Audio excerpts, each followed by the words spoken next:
Righto. We'll tune into Ronnie as things go ahead.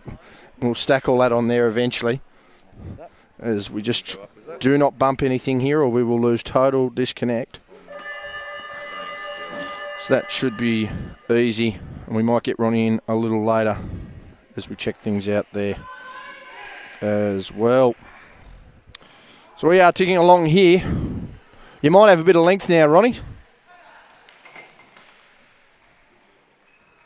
I reckon you do. How's that? Well, there we go. How's that? Okay, well, the G-Train has somehow worked his magic.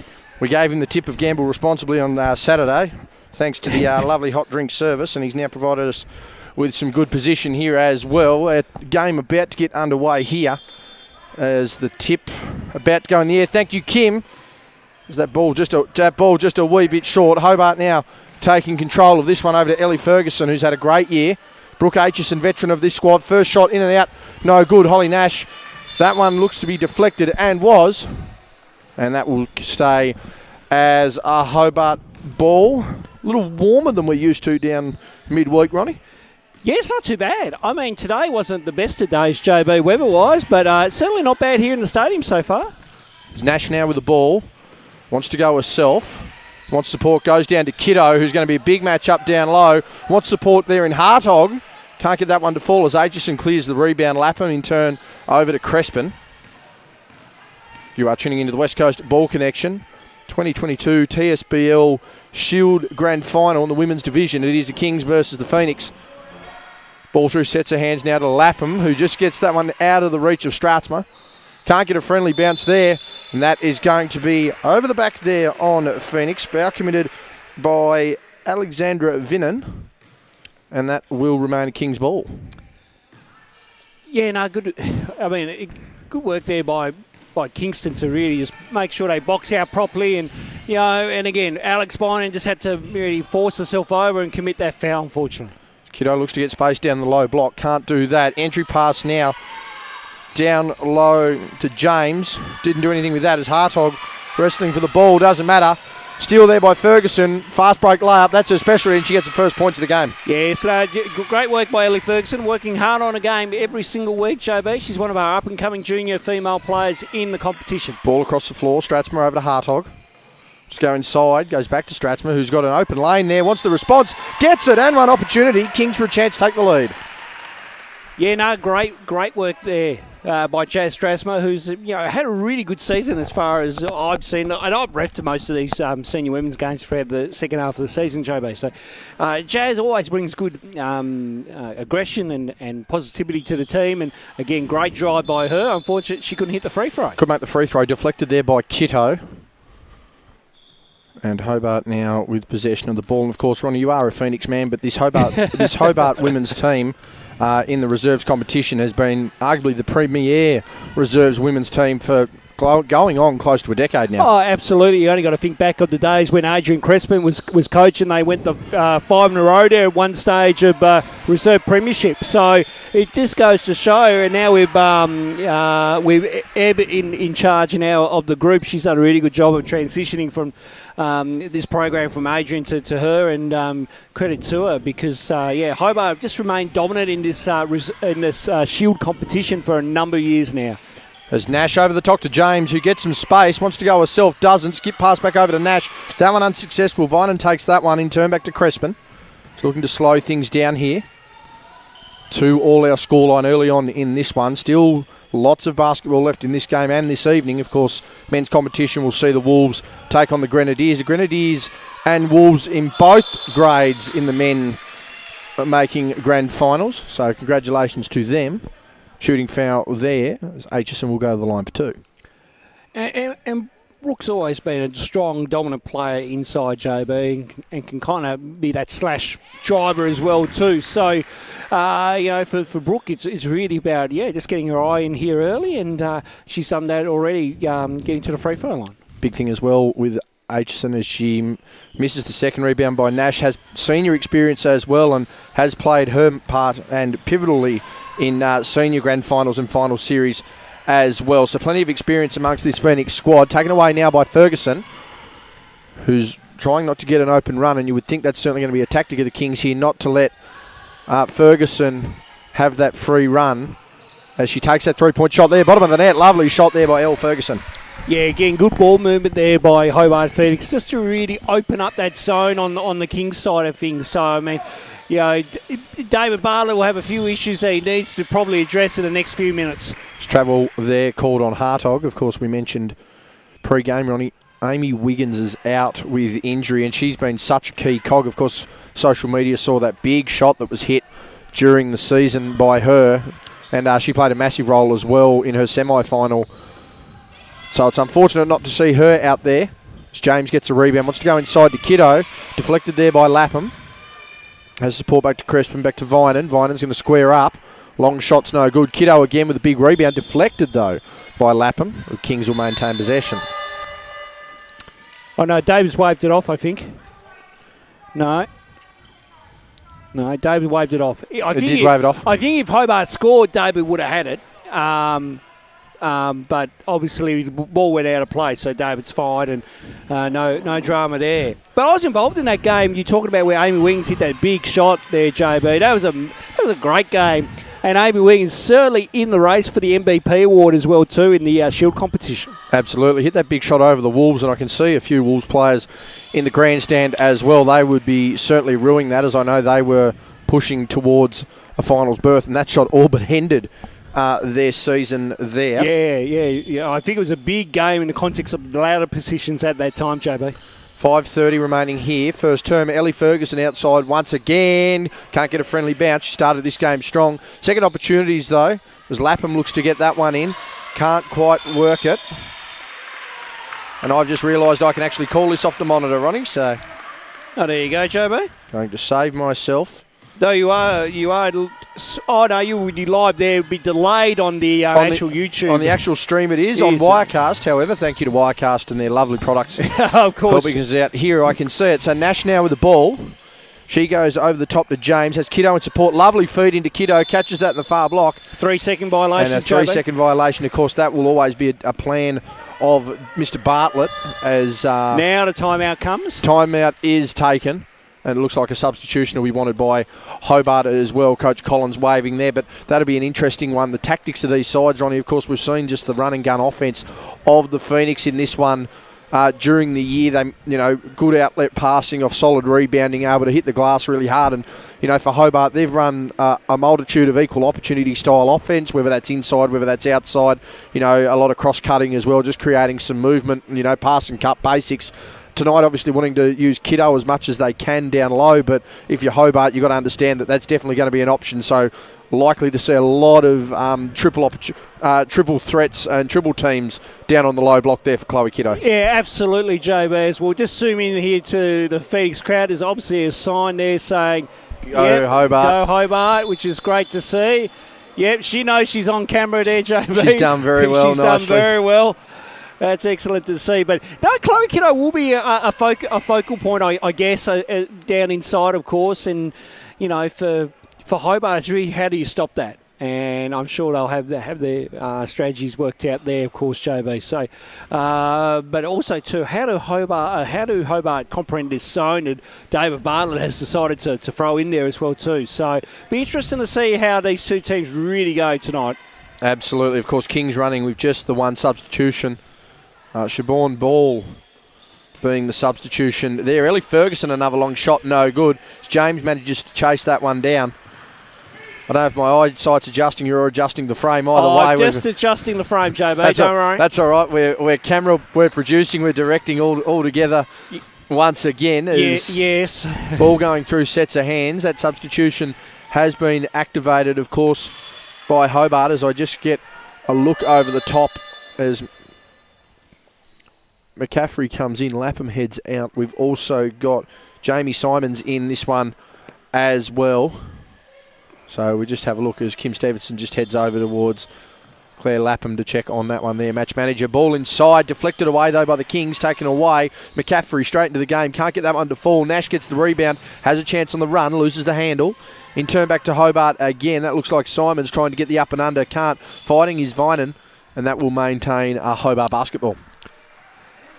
interesting couple of looks so far. I mean, again, Hobart will just want to make that zone defence shift a fair bit, JB, and then try and find an opening off that to drive or find the open shooter. So, good triangle passing. I was going to say, great triangle passing there by Hobart. Deserved the reward, didn't quite get it. Deflected. That looks like Hobart will maintain possession once again. We talk about it, Ronnie. Second, third opportunities they need to utilise. Yeah, they do. And Hobart right now capitalising on that. And I feel like the Kings need to be more intent on the defensive boards. Lapham has that shoe off. Get out of here, says Chloe Kiddo. Presented on the defensive end. Not sure if she got a finger on it, but great presence there. Just an update. Lapham actually has her shoe off. I don't know whether that's a bit of a bleed on her foot or an ankle. She's got some tape, so she's obviously looking to fix that one.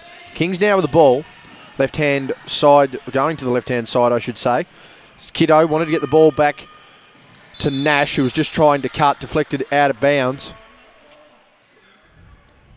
Of course, plenty of local basketball familiar faces in the crowd here this evening. Yeah, just a smallish crowd in tonight, JB, as well too. And I'm sure we'll get a few more in tomorrow night for the championship games too, which we're looking forward to broadcasting as well. So, but a good small little crowd in here this evening. Absolutely. So Hobart running with a small lineup here. Siobhan in for Kiddo. Nash, 3. Back iron, no good. Hartog rebound. Second opportunities. Can't get that to go. Now a third here for Hobart. Stratsma. Nash, who wants to square up for the 3. Can't. Kicks back out to Hartog. Wants to go baseline. That's crowded. Back to Nash again. Front of the Hobart bench here. Spins inside. Goes to split. Siobhan, baseline. 2-point shot. Unable to go. Good options, though, by the Kings. Just couldn't get them to fall. Hobart in transition now through Simons, who's gone skip pass over there. That looks like Ferguson. He's missed that one. McCaffrey gets her own rebound. Again, working in a swisher lately. And that will be just a reaching foul there as Nash continues on. 1:35 running clock here in reserves, Ronnie. So quick game's a good game. Yes, quick game's a good game, JB, I must say. Just having a quick look down, Dave Bartlett just kind of causing mayhem on the bench. I thought they looked like dance moves that were very similar to that of the Derwent Entertainment Centre around 5 years ago, Ronnie. Yes, JB. For those wondering, yes, we have the footage. Oh, my word, we do. We have been cursed and warned, though. Check charges, TB, on YouTube. We've been told in no uncertain terms that's a once-a-year appearance. McCaffrey can't get that around as Hartog gets the rebound. Those yellow and blue shoes. Stratsman now. Looking for support. Manages to lose the defender. Wants to drive baseline. Does. Goes herself up and under. Big basket there, Jazzy Stratsman. So this runs back to a one-basket game. 6-4, 45 seconds remaining. And Jazz can create like that on the dribble. You know, she's very crafty in what she does, and she can find ways of scoring, and the Hobart defence will need to quickly work that out. Baseline jumper is there, not used. Second opportunity, McCaffrey. That was from Simons. Aitchison wanted to split the defence. Couldn't. Vinan out. Long-range jumper. No good. Nash with the rebound. 26 seconds remaining. Kings wanting to tie this one up early and create a bit more of a headache for Hobart than I think they expected. Hartog now, top of the key. Loading up one side of the floor here, Hobart. Bit of flow offense here back through Stratsma. Screen used, almost a double horns. James puts that one up and clips the side of the backboard in no uncertain terms. That will be... No sub. No sub. Full-time, no, not full-time. Jeez, full-time in this quarter, Ronald. Quarter.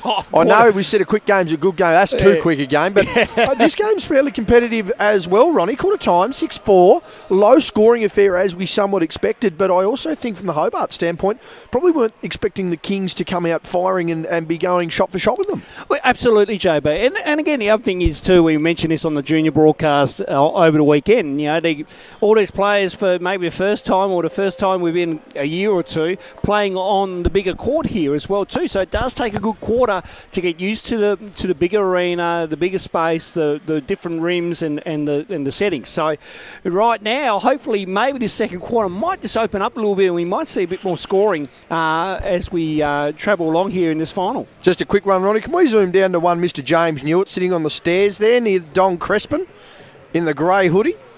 Oh, yeah, there he is. Yeah, if we can just get a zoom in to the great man and a shout out. And thank you for the long distance photography, which you have just provided for Ronnie and I only moments ago. He is. The great man. He even gave the camera a wave. I don't think he notices. I don't think he knows. Is he looking? We got him. No, he has no. There it is. He knows. He won't even know.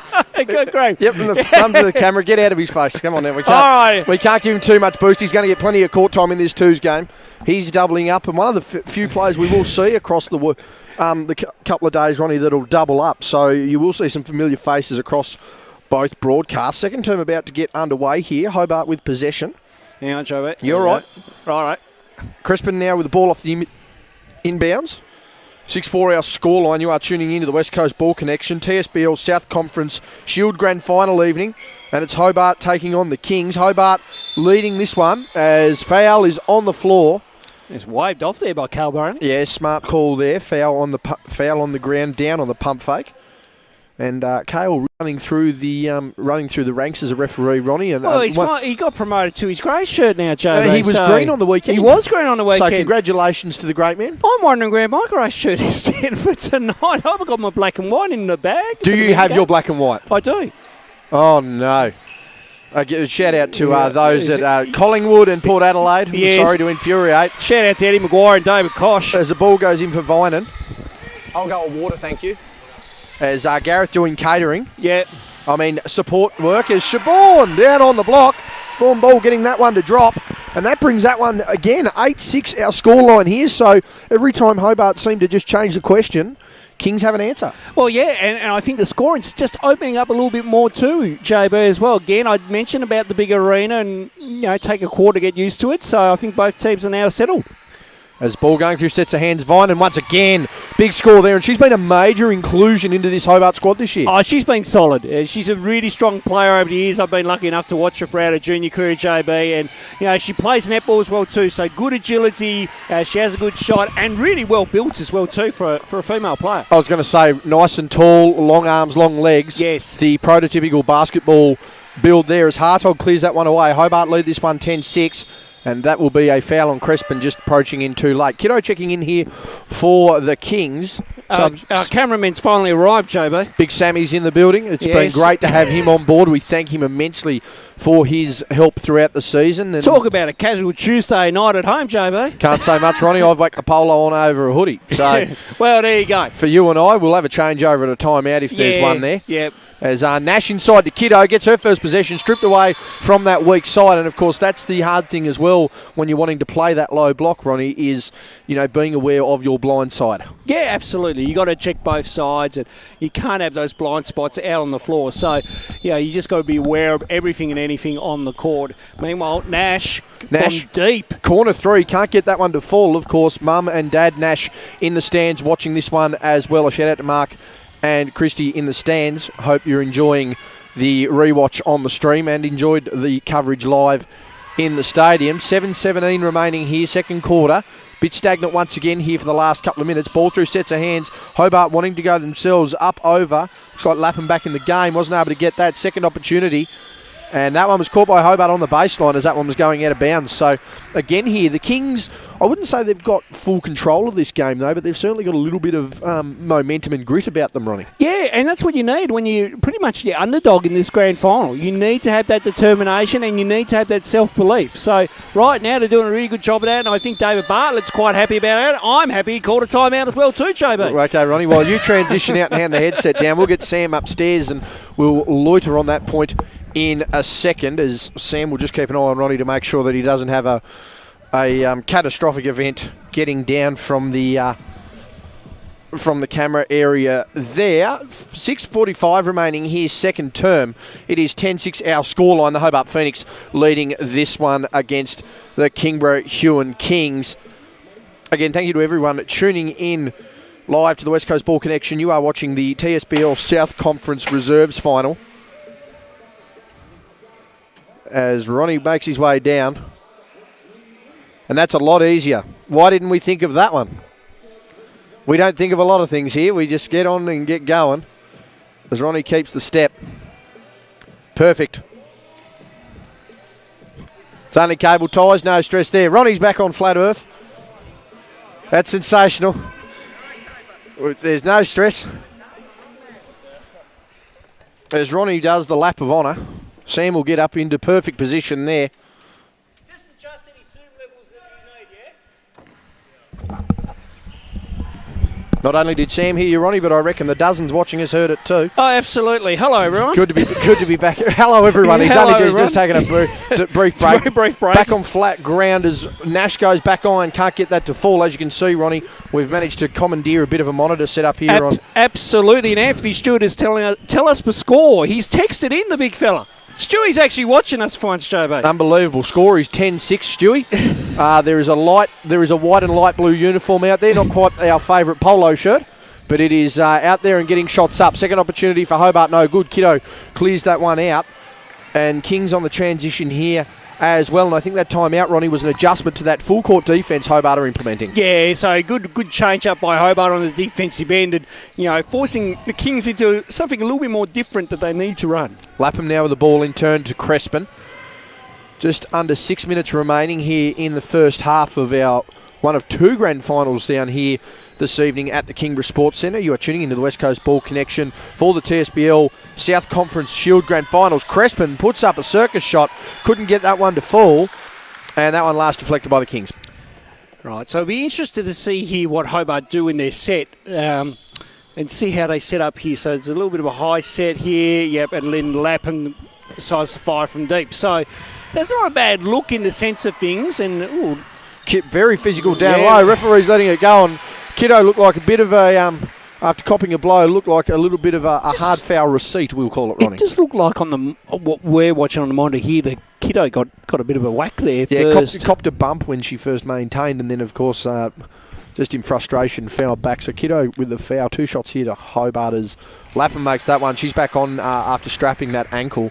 Of course, Ebony Collins, the only Hobart player having not gone to the court so far, but she's been a good player coach, Evan. She's sort of been in control of both men's and women's programs this year as Vinan looks to go there. Second, third opportunities, manages to score that. Thank you very much there by Gareth. 13-6 our scoreline here as Aitchison looks to check back in, and I think that's something that we've noticed across a lot of programs, Ronnie, just that level of consistency that's being found for a lot of teams as fouls committed there in the backcourt. Yeah, and again, it's a credit to the coaches and then what they implement in their programs. And as long as you can get that consistency throughout, then I think you'd have to be satisfied as a coach.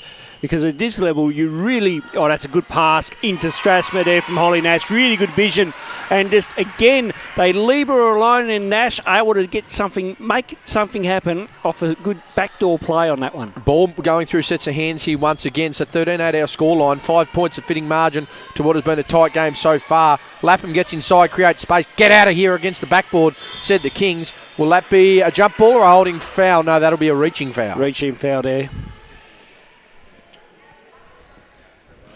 As we just promote out some more links and social media to all and sundry. Yes, no, everyone messaging and tuning in, which is good to see. Strasma, meanwhile, couldn't get it to go. And there will be contact under that rim as Cooper signals the foul. It's going to be on the Kings, I think. It's going to be on the Ella James there. So. Yeah, it will be. Bit of a push out under the basket. But again, I like the intent here from the Kings. They're doing a really good job so far. And like I say, they have to just stay with this and really make sure that they don't let this lead balloon any more out. Ball going through hands once again. Lapham goes inside. Short corner, Aitchison. Jump shot, no good. Short corner by name, short shot by nature. Transition now for the Kings as they fly up the floor. Hartog now with the ball. Nice step Beautiful through fake. Deserved a basket, didn't get it. Now there's going to be a foul on the floor. Kiddo's hit the deck. And that's going to be a foul on Aitchison for a hold. So that'll be 14 fouls, Hobart. And if you are the Kings, you are wanting to get avenues to basket. This could be a chance to get to the line and get a couple of easy points. Yeah, absolutely. This is where if I'm David Bartlett right now, I'd say to his players, they're on 14, be aggressive and attack the rim. Inbounds now to Kiddo, fighting through traffic, but a good wall of defence there from Hobart. Sees a transition here of Ferguson. Just holds up, has an open shot, doesn't use it, goes to Lapham, give him go. Another open shot not taken, deflected. So that one came off Stratsma. Substitution as ball checks in. Who is she coming in for? Kiddo's heading out for a spell. And it's interesting to see, of course, Kings only with that one sub and then Hobart have 4. So, like I say, who will have the fresher legs going into this second half is going to be the question here. But can Kings do it without their main two players here. Shooting foul there, of course. Kings sitting in a zone. That foul will be on Nash. And to the line is Lapham. Of course, Lapham with plenty of experience across reserve and senior, as we know, Ronnie. And one of many players that we see go across both grades when required, and happily fills a role in both. Doesn't feel a need to come from reserve, from seniors and star in reserves, but is quite happy to go from reserves and play that 6th, 7th, 8th man role in seniors. Yeah, as she gets a bank shot in there. And a timeout taken again by Coach Bartlett, who's just going to make a bit of an adjustment, I think, bit of a nerve settler. Yeah. And just on Claire Lappin, she's had a little bit of a break because of study. She now a teacher now down at Sacred College and doing a great job there with the kids. Senior player for Hobart, Shana Thompson, doing some assisting there as well. Yeah, she's a TA out there, as But Claire's been a veteran, and we could really call her a veteran, could we? And she's been a state representative before. She's gone through our whole SDP, FDP programs, and she knows what it takes. And to have her back here in this Hobart group, helping some of those younger ones is quite good. So for her, it's more about where can I contribute, what can I do for the team, and how can I go about it? And she's doing everything right so far. Scores of 15-8, 2:08 remaining here in the second term. You are watching I've said TJBL so much the last few days, Johnny. It's TSBL. The TSBL Shield Grand Finals, as Hobart lead this one 15-8. What are you doing, sir? I just get my up a bottle of water. Oh, that's all right. I'm glad I got a couple of bottles of water. I'll need it for the next game. We need 500 metres of cable here. Yeah. Again, so Kings will inbound this one following the timeout, looking to get up the floor. And, of course, as we mentioned, Hobart in both tides now, I should say, in the penalty. So we could see a couple of free throws here or there. Nash with the ball, looking to get over. Can't quite do it as Bynum gets that one over to Crespin. Wants a short corner shot, can't get it. Scrappy ball here as Hartog has deflected that one there, and it just came off Crespin's leg. Good reach round there by Nissa Hartog. Yeah, lucky break there, really, and now Kingston want to capitalise. They're down 7 at the moment. I mean, it's too much in the context of this game. So it's like you get a quick basket here, you get it back to 5, and then all of a sudden it's a little bit of scoreboard pressure on. Absolutely. Becomes a momentum thing as Kiddo gets space down low and is absolutely hammered. They are collapsing down left, right and centre on her. And she will go to the line, and that's, as we mentioned, Ronnie, we expected that level of pressure on Kiddo being the outlier as far as the big on the floor. Yeah, and I suppose for Hobart, it's like, what do you do against Chloe Kiddo? She's, again, a tall unit, and has got, again, good size on her that she can utilise well. Hobart may need to front her a little bit as far as, okay, we've got to deny this entry post in. So I think the last couple of times now, they've just been caught out on fouls. So Hobart needs to do a much better job of trying to defend her when she gets it down low. Ball going through sets of hands once again. Ferguson results in it at the top, over the top now to Crespin on the wing, back to Ferguson, in turn back to Lapham. And they're playing a really tentative zone here. Kings ball through sets of hands. Again, Crespin on the wing. Back to Ferguson, goes down to Vine and hand in there by Kiddo. And that will be just a holding foul there. It's going to be Ella James there. Ella James with a hold. So that'll send the Kings to the line for 2. Substitution as Stratsma heads in. I wonder whether James is just going to come for a spell on foul concern. She is, as McCaffrey comes in there for Crespin for Hobart. To the line, Vineham for 2. Can't get the first.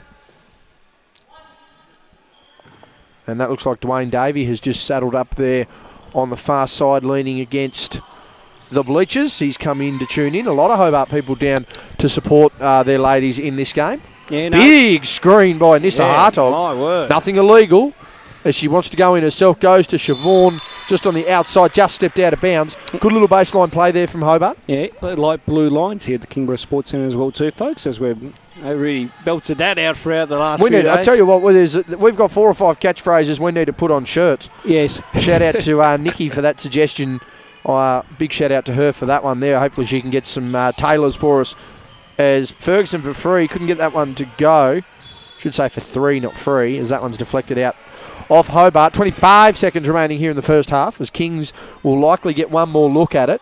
But Hobart again pressing up defensively. Yeah, and the Kings really need to break this press. So, right now Hobart doing a good job of that press coverage, but Kingston need to score on this possession. And as we talk about breaking a press, usually better to pass than dribble out of it. And we'll say that's a pass, we'll give Siobhan the assist on that one there. Yeah. Nice score there by Hartog. McCaffrey's going to throw up a prayer. That one will not count. Good close-out defence there by the Kings. So at half-time, 15-10 is our scoreline. And again, the Kings just rally towards the end of the quarter there with, a couple of baskets, Ronnie, and a couple of stops, and just make things interesting once again. Yeah, it is. And it was important they score in that possession, and they did. And really good job. Back to 5 now, and that's still anyone. And that's 2 shots, really, basically. So, it's anyone's ball game right now. So the Kings just have to keep their composure with the players that they got on the floor. Ella James needs to be careful, not foul, and just needs to be a little bit more smarter. Meanwhile, Hobart needs to be more aggressive here. I can see Eb being really aggressive in the huddle here, and probably demanding a bit more from her players, because I feel like they're not performing to the expectations that Hobart Phoenix really set themselves. And they need to come out much better in this second half and try and open this game up, so then they get a bit of a ledger and a bit of a more of a comfortable lead, so to speak. Anyway, if the Kings keep this close, anything could happen here, and they could pull off just about near the upset of the season. Absolutely. I noticed there the defensive talk there from Ebony Collins seemed to be in regards to Chloe Kiddo down low. They know that she's going to try and get as low as possible or as close to that no charge circle. I think the key is, as we talk about Ronnie, particularly if she's going to catch it in the middle of the lane, it's the white D line, the white netball line there, and if it's on the wing, it's definitely by the wing markers there in the lane line if they want to give themselves a chance of stopping, at worst, a trip to the free throw line. Yeah, absolutely, JB. And, again, if Chloe Kiddo can be smart and position herself nicely, then she knows that she should be able to work her way in. But I feel like either you need if you Hobart Phoenix, front her or send the double team quick smart, because if you got her in a double team, I think you pretty much got a safer bet there. So I'm interested to see what they do in the start of the second quarter, third quarter. And on the counter side of that too, as we just have a wave over to everybody on the broadcast, we'll wave to Lizette Crespin, who's waving at the camera, but we'll wave to her as well. I don't think Sam is zooming in, because we're not. No, we did that in the first half. It was quite amusing to us.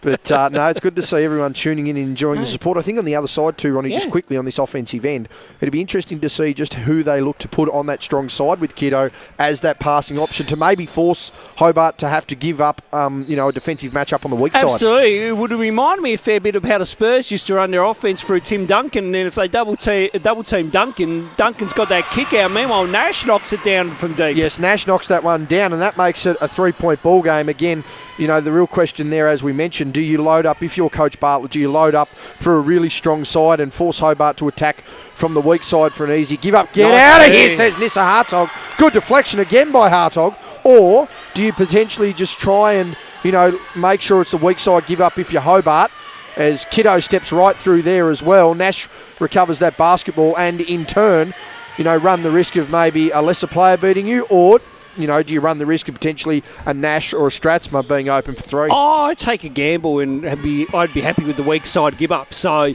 as Stratsma, not and there's maybe an example too that we speak about there. Obviously Nash on one side, Stratsma on the other. If that double's going to come, obviously Hobart's looking at it and saying, well, we can go ahead and leave her open. Yeah, because I think in your scouting report, if she only can hit 50 to 60% from that spot, then the good chances are that you got to leave her wide open. So you're saying if a player can shoot up to 60% from 3, you leave them open, Ronnie? Oh, sorry. I thought you meant... I know what you mean. If she misses 50 to 60% of the time. Yeah. That's what I mean, folks. Apologies there. If she was shooting the lights out... If she was shooting the lights out at 60%, good grief, get a hand on the player. I was going to say, do not have Ronald Riggs coach your juniors if that is what is inspiring. If you're inspiring 60% give-ups, Ronnie. My God. Good grief. It's all right. To think I won the Western Basketball Conference a couple of weeks ago now. Jesus. Oh, well. who said the tyres could be overinflated.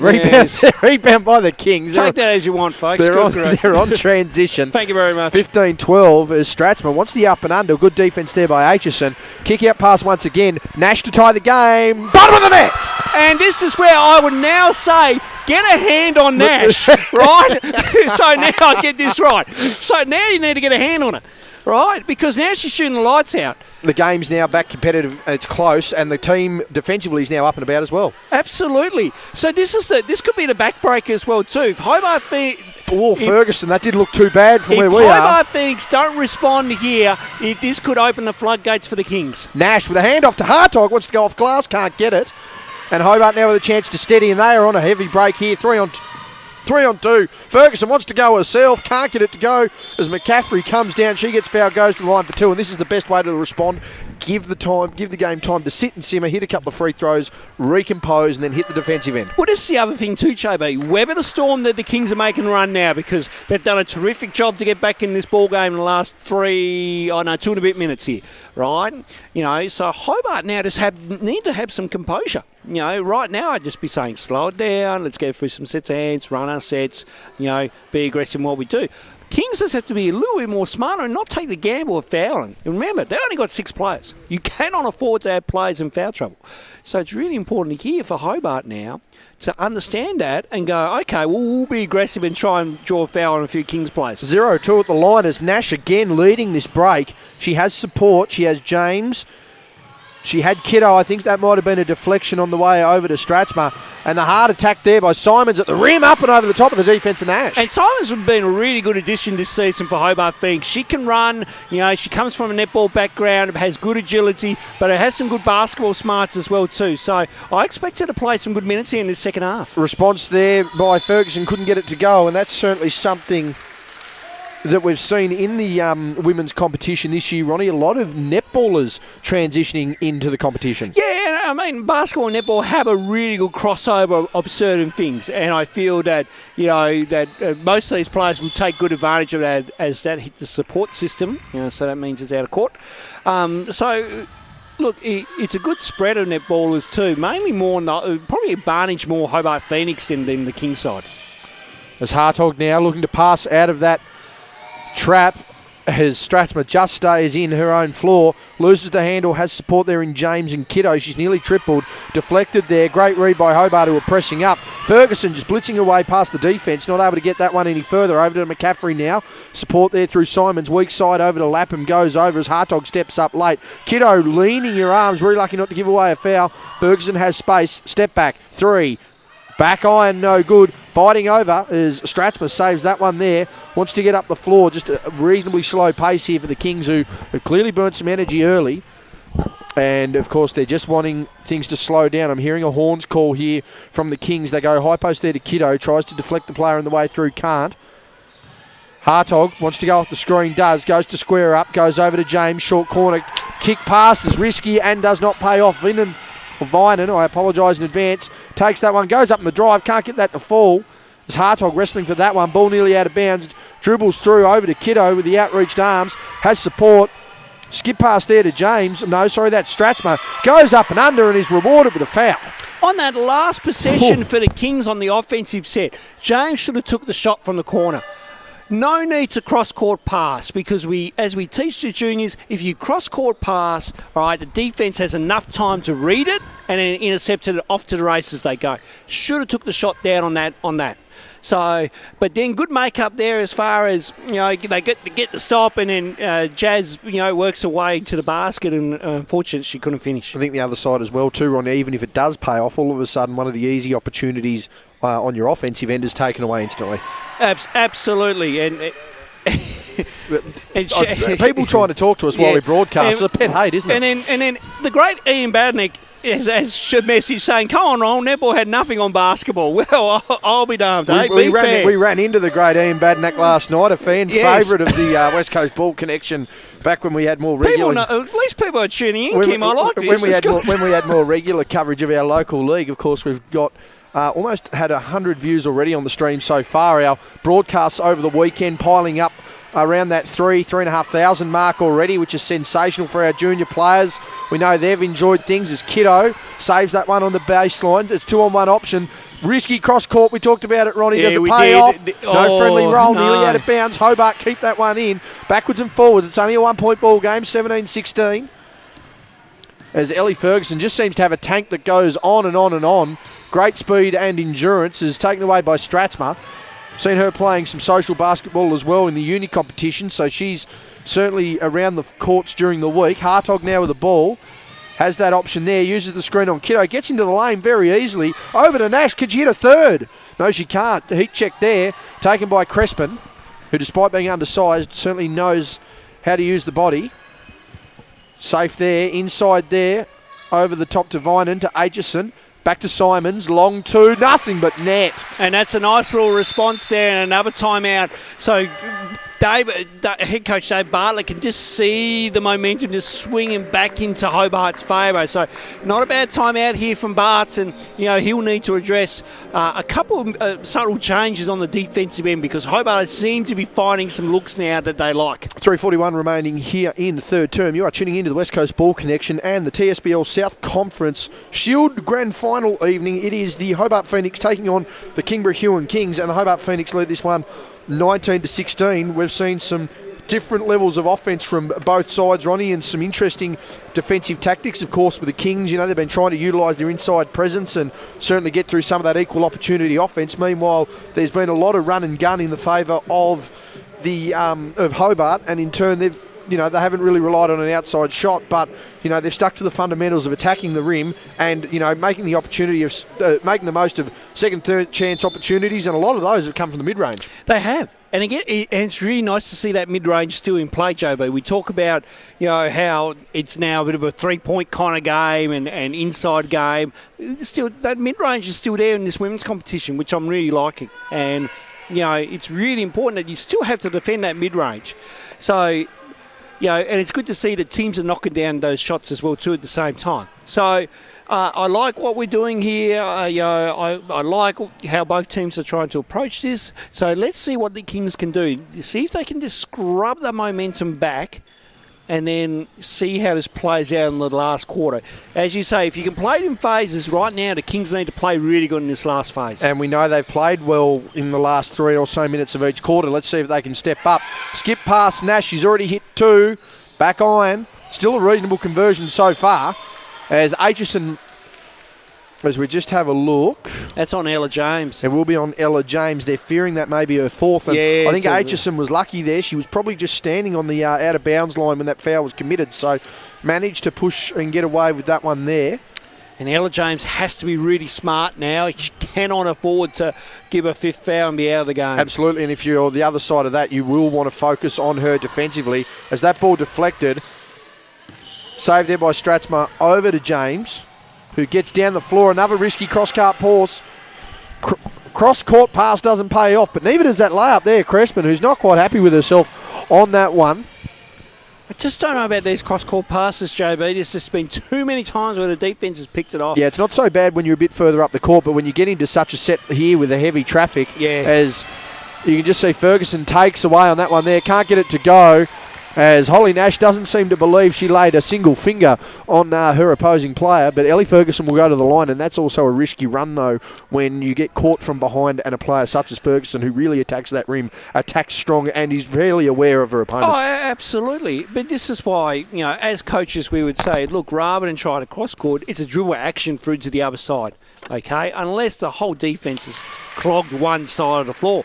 So it's that's where you also can use your high screen and roll as well to just try and create a little bit more space. Absolutely. So both teams need to be a little bit more smarter on that because, the cross-court pass is just, unfortunately, just a tad too slow. 21-16 our scoreline. Hobart out by 5. 2:30 or so remaining here in the third term. Kings looking to just try and duck this one back. Looks to be a foul, and that was a 4, but the 4 that we're worried about is on the bench there for the Kings, that foul on Simons. Yeah, just reaching in there a little bit. So right now, 2 team fouls for Hobart. They should be fine here, unless the Kings really attack here hard. pass there by Nash over to Stratsma, who couldn't quite get that one to go. And here's the fast break here of Ferguson, who's just able to get in the lane as she likes. Wants to go high and gets that one to drop as well. And we always said Ferguson was going to be that X factor, Ronnie, and the ability to run all day and attack the rim hard paying off. They lead by 7. Deflected by Crespin. Hartog fighting for that again, and Crespin really pushing up. Hartog gets through near reach there by Crespin. Again, Hartog wanting to square up. That will be a foul there on Crespin, and Hartog slightly displeased. I think a few mind games going out on the floor there, JB, and you know, I think they're trying to convince the refs to maybe look at buying into a foul. So I think there's a little bit of mind games going on out on the floor right now between some of the players. Oh, 100%. As ball go through sets of hands. Ball far side. Couldn't make that one. Second chance opportunity though. Strathspur gets that one on the inside. So back to 5 we are. So now really important here for the Kings to get a stop and try and convert down the arena and make it a 3-point ball game. Just over a minute remaining here, third term. Inside, deflected there. Hartog couldn't quite get that. Drive inside, and that'll just be the arm over the top from Kiddo on Devine, and that'll be 2 free throws. Yeah, I thought they had to stop on the first one, but then Hobart reacted really well and able to scrap and get the ball. So, and then Kiddo unfortunately had to make that sacrificial foul there. So really now you're hoping that she might miss, Bonner might miss one here. No, she knocks down the first. I'm glad they proved me wrong. Well, here's the funny part. When we don't mean to put the mockers, it works. When we deliberately say to miss, they make. And there's 2. Oh, no. There we go. 1 or 2, Jobo. There we go. We're half successful. 50 seconds remaining. 6-point ball game. This game far from over, though, as Nash goes down the floor. Substitution there. Lapham looking to get him where she seems to be going to further pastures. Hartog for 3 off glass, no good. Inside presence there by Simons. Goes over the top there to Vinan once again, who just slows down that one dribble, that pass. Over the top there to Ferguson, right in front of that Hobart crowd. Screen there by Aitchison as Ferguson splits the defence off glass. Ellie Ferguson, a real difference maker here in the third. Yeah, no, she's certainly been doing a good job of just splitting through a couple of defenders and then finding that gap nicely for the layups. 15 seconds remaining here, third term. Another pass over to Nash. She's 2 or 4 from deep in this quarter. Inside there by Ball, just a wee bit par on the pass. Outlet once again to, you guessed it, Ferguson, who just pulls out to create space. Vinan gets it inside. Looked to be stripped away by Ball, but that will just be a small little foul. Not the worst foul to give up, especially on the break and late in a quarter. Well, 0.2 remaining, JB. Yep. I wondered the foul there. I really do. In saying that, though, you come across the body and a player's going up from low on the shot, Ronnie, 9 times out of 10, we know the result. Absolutely. And to be full credit to our referees as well. I mean, yes. So, Cale Browning having been upgraded on his shirt, 2 or 2 there from Vinan as this one goes out 10 points. 3/4 time. Once this one checks in, there we go. So 3/4 time, 28-18. Cale Browning and Jordan Cooper, great control of this game here. A little bit of physicality in the third. Lead to Hobart by 10. Ronnie, you've got an update. Yeah, I've got some news coming through from, of course, our coverage of the NBL 1 South competition. Has completed, but we look forward to the watch party that we're hosting on Saturday night, JB. Yes, yourself and Craig Irons down at Swisher. As I say, it will be a heater of a watch party. Yes, Craig has told me he intends on making it as much of a heater as possible. Absolutely. Meanwhile, the NBL 1 South have come out and announced their grand final referee. So on the women's game, it's Bianca Byrne, Aidan Barker and Shannon Jennings. And then in the men's, it is Ian Knight, Brad Henshaw, and your man, Daniel Batty. Knighter and Batty getting the job done as well. The Ian Batty fan club. There are 2 of us. It's Ronnie and I. We would find as many chances as we could to sit at centre court and offer some kind, encouraging words, of course. But absolutely. No, congratulations. Knighter as well, pretty regular down here on the games as well. We often catch him a couple of times a year. Daniel Batty with his first NBL 1 trip, I believe this season was just the final just gone. It was great to catch up with him. And yes, absolutely. He's regularly down here as well for NBL games. But no, again, it's great to see. That's one thing I think the NBL 1 and certainly the NBL have done about embracing the broader community of basketball. And it very seldom, I think 10 years ago, would you have been able to connect and sort of develop those off-court relationships with everybody. So to have that with the players and the referees alone, really great to see and great for the connections of the sport. Absolutely, JB. And just before we get back to our women's game here, I had to message Nick Marshall, who I know pretty well for the Adelaide 36ers, and just told him that I'm torn in two because it's like, it's like I want Hobart to win, but then I want him to win personally because I'm a good mate of his. So, it's like Jesus. But it's good having that,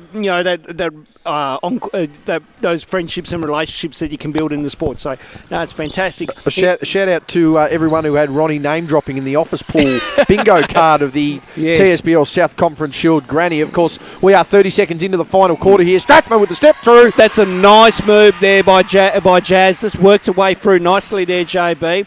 Back to in 8. They need to make sure now, from a Kings perspective, you've got to be more aggressive defensively here in your last quarter of the season.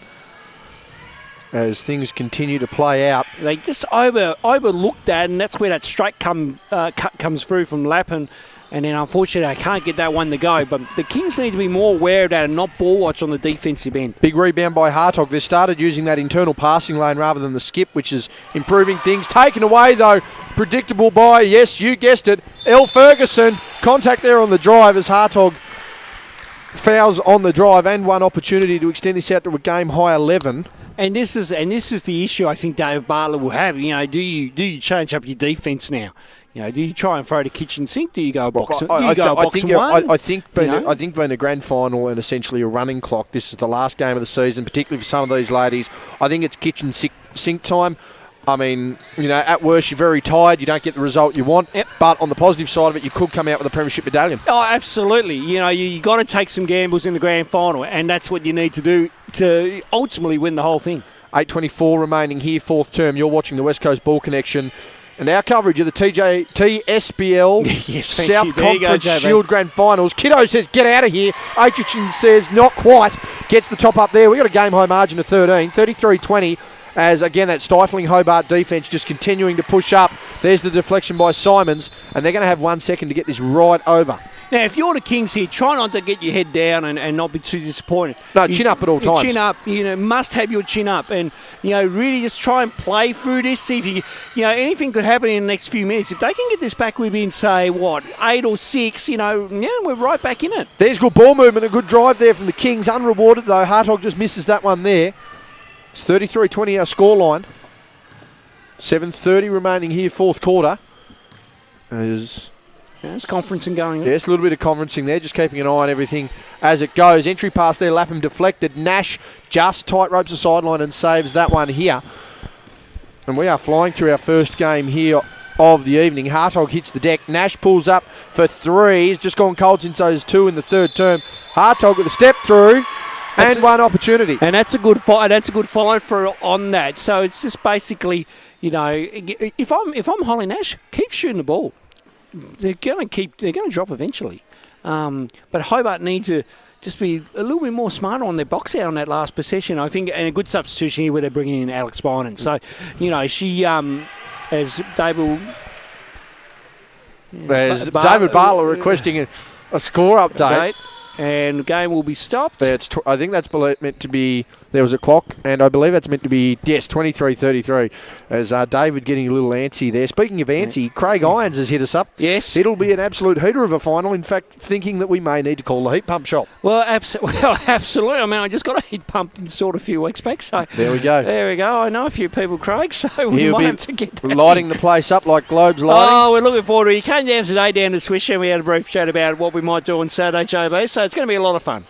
Should be good. Hope you can enjoy that one there and join in the fun at Swisher Hoops Academy. Just $5 entry. Of course, you can sort that one on the door, or you can go to swisher.com/programs and book your ticket for that one. Absolutely. There. Doors open at 7. Function starting around 8 o'clock. I think the game's 7:30. I'll start formalities around about 7:45, JB. There you go. So that should be fantastic there. 10-point margin, 33-23. Drive! Stratsma deserves a basket and gets it. Back to 8. So, again, the Kings just need to get another stop here. Hobart have been doing a terrific job on their offense, and then individually by Ellie Ferguson as well, too. She's had a really good game. Right now, again, they have to try and clamp down, but really make sure they deny Hobart a shot here.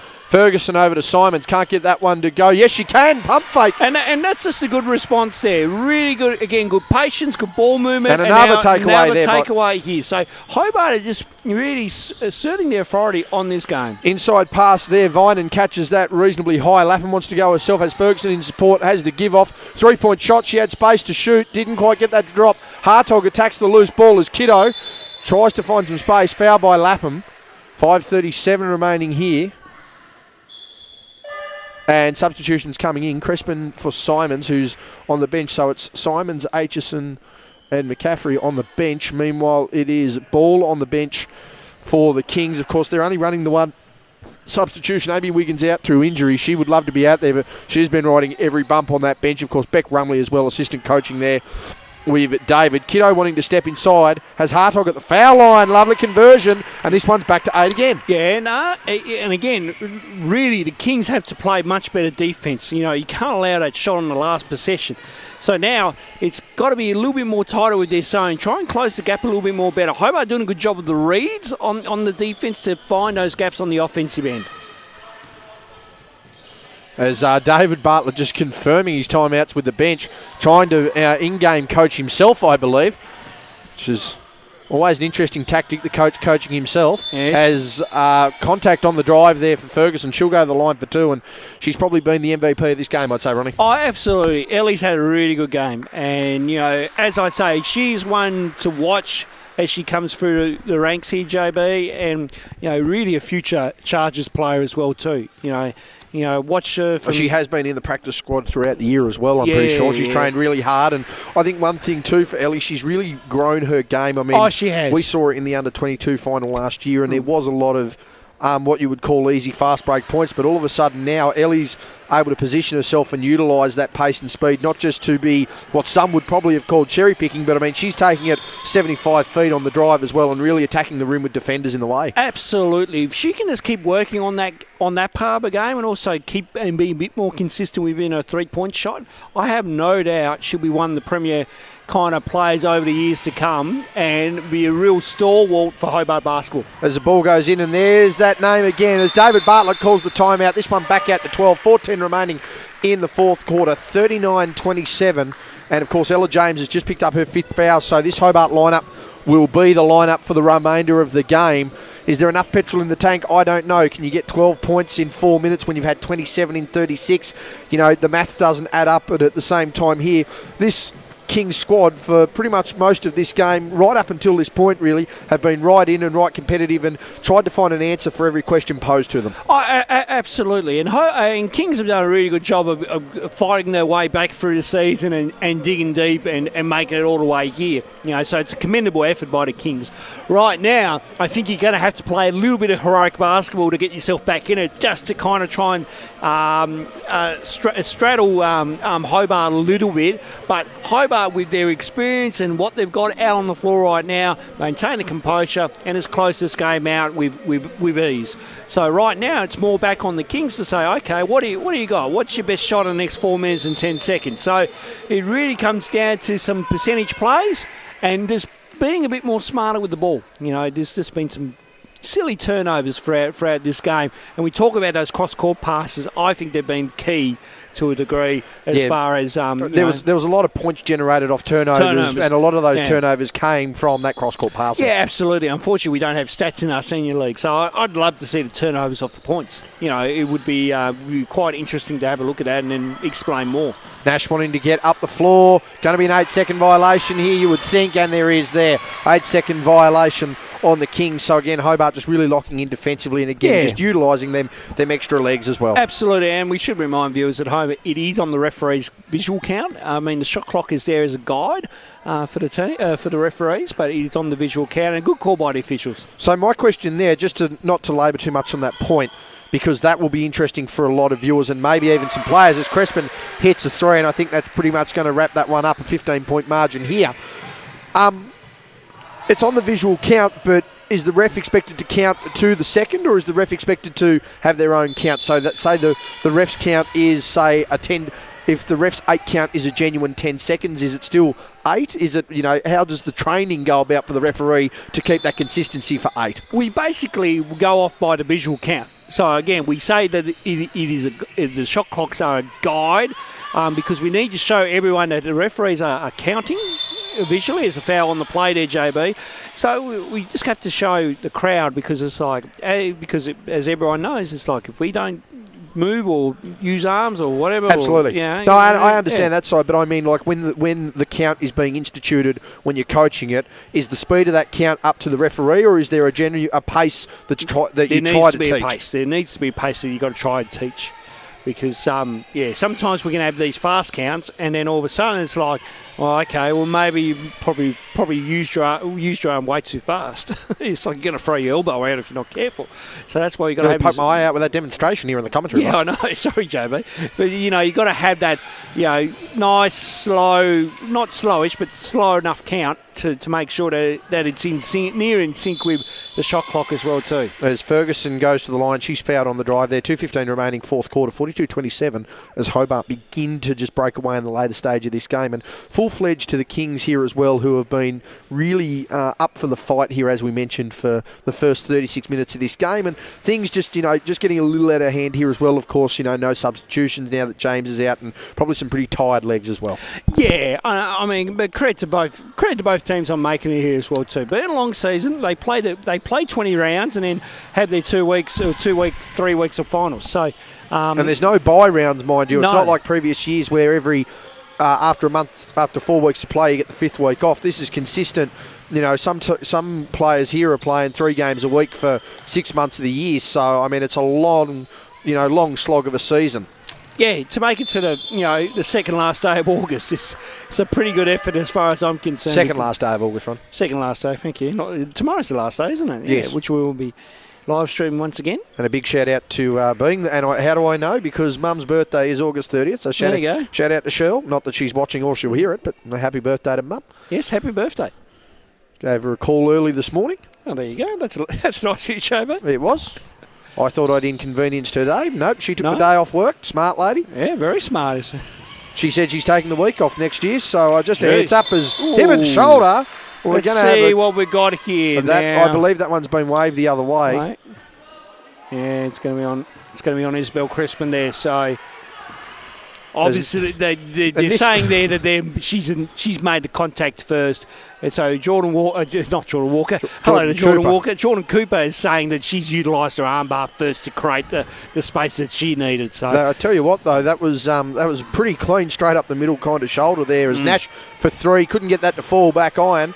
Second opportunity coming out as Nash goes inside to Kiddo, who's swarmed once again. Step through, hook shot, can't get that to fall.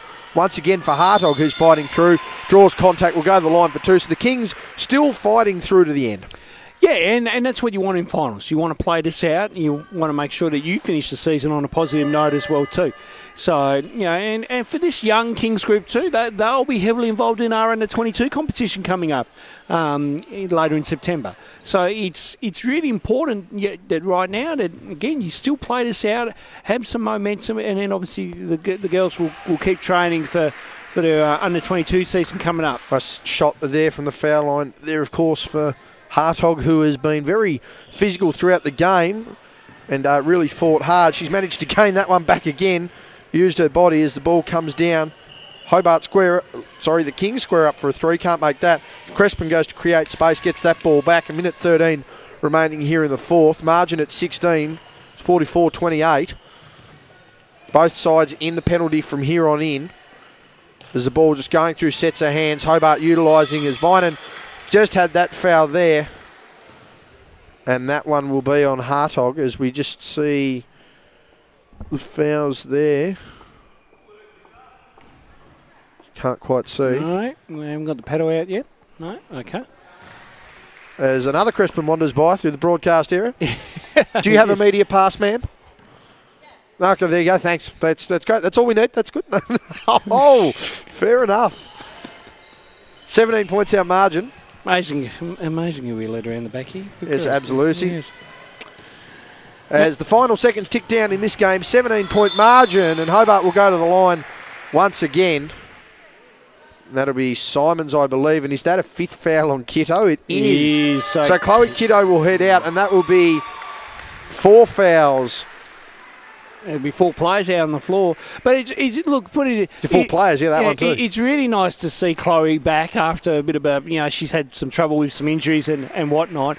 And really good to see Chloe back out there. She'll work her way back fitness-wise and whatnot to come back and be one of the premier players in the competition for next year. So I have no doubt that Chloe has enjoyed being back, and now the hard work comes now in the off season for her.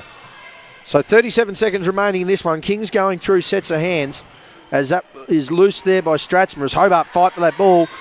Speaking of ball, there's Siobhan, and we've got a wedgie. It's just hands on head. Lovely work. Where's it away? That's one. She can't believe it. Good Lord. She had a nice shot earlier in this game, and the referees, they're encouraging the referees to jump. Yeah. That's not happening. No, that is not happening. As the injured Wiggins gets the ball here. There would be multiple Simons fines with to the shot, and that's good. Can we wave that one down? Jordan Cooper waving that off like a good ref. Yes. 28.7 remaining. Yep. No, there'll be multiple. As I said, there'll be multiple fines for the referees if they try and jump and try to do that. I'd be certainly bringing that up in the next referees meeting. 25 seconds to go. To be fair, it is live streamed. I don't think they'd be silly enough to try that with any lack of supervision. And they know we're live as well too. Crespin wanting to get the response, can't get that to go. So an 18-point margin, 16.3 left in this one. And Hobart, the Hobart Phoenix Reserve women, will take out the 2022 TSBL South Conference Shield Women's Premiership on the back of some really tough work there in the third, getting some good points off turnovers as that hook pass just not quite there as Hobart want the finishing touches, and that one's saved once again. Crespin saves that to Vinan, deflected there by Hartog, fighting through to the end as she saves that one, puts up a prayer. Could it bounce in? I don't think it will. I don't think so. Final scores here in the TSBL South Conference Shield Women's Grand Final. See, Hobart lead this 46-28, and realistically, Ronnie, they managed to build up quite a few scores off turnovers there during the third and finished really strong there in the last and thoroughly deserved to win. But again, full credit to the Kings, who played really, really well and had a really competitive game through at least 35 minutes of this one. Yeah, no, great win there by Hobart Phoenix. But full credit to the Kings, who really made a game, but really in a sense, they made it close in that third, and then Hobart were able to obviously do the right thing and run away with this one in double digits. But again, you've got to give full credit to the Kings side for making it this far. I mean, tough break that Amy Wiggins is out with that injury, unfortunately. It would have been... Certainly would have made this one more interesting. Yes, absolutely. It would have been really nice to see Amy out on the floor. She's a great kid. And, meanwhile for Hobart Phoenix, they've done it again, JB. What's it going to take for some of these other clubs to stop them? I don't know. Well, I think the thing too, though, Ronnie, that speaks to the quality of Cam as well, and the development. Really does. And yeah. For a lot of these, someone like a Grenadiers who were out of the women's competition for 12 months and who are essentially building back in, they look at someone like the Kings and Hobart, and Glenorchy as well. They're probably the 3 most prominent Cams here in the south. You would suggest, similar to what Burnie and Penguin are on the northwest coast. They've got a development system and a feeder system that's come right through and built really strong. And, I think just the little things you look at those Cams to build on. So we will take a quick break here. Final scores, 46-28. The Hobart Phoenix winning the 2022 TSBL South Conference Shield Grand Final. We will have presentations, and then we will get ready for our men's game. Ronnie Riggs will be reffing in this next one, and I believe Ronnie's going to mic up. We've got all the gear here, JB. He's going to mic up and indulge us. We will tune in throughout the game to Ronnie there, but we'll take a quick break. We'll take a brief break here. Thank you for tuning in to our women's coverage. Our men's coverage will continue on in around 20 minutes' time, so please stay tuned.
Hello everyone, welcome once again to the West Coast Ball Connection. Justin Bryan, Ronnie Riggs here. Sam, can you hear me?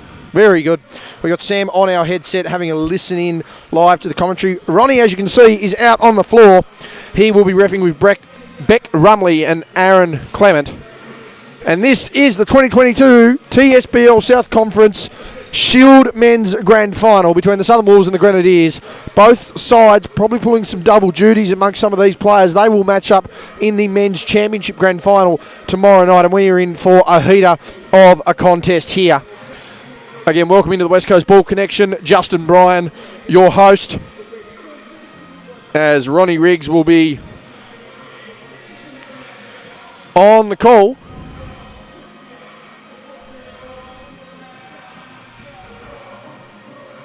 As we just try and see if we can get Ronnie's volume there. Are you on, Ronnie? He's not on yet.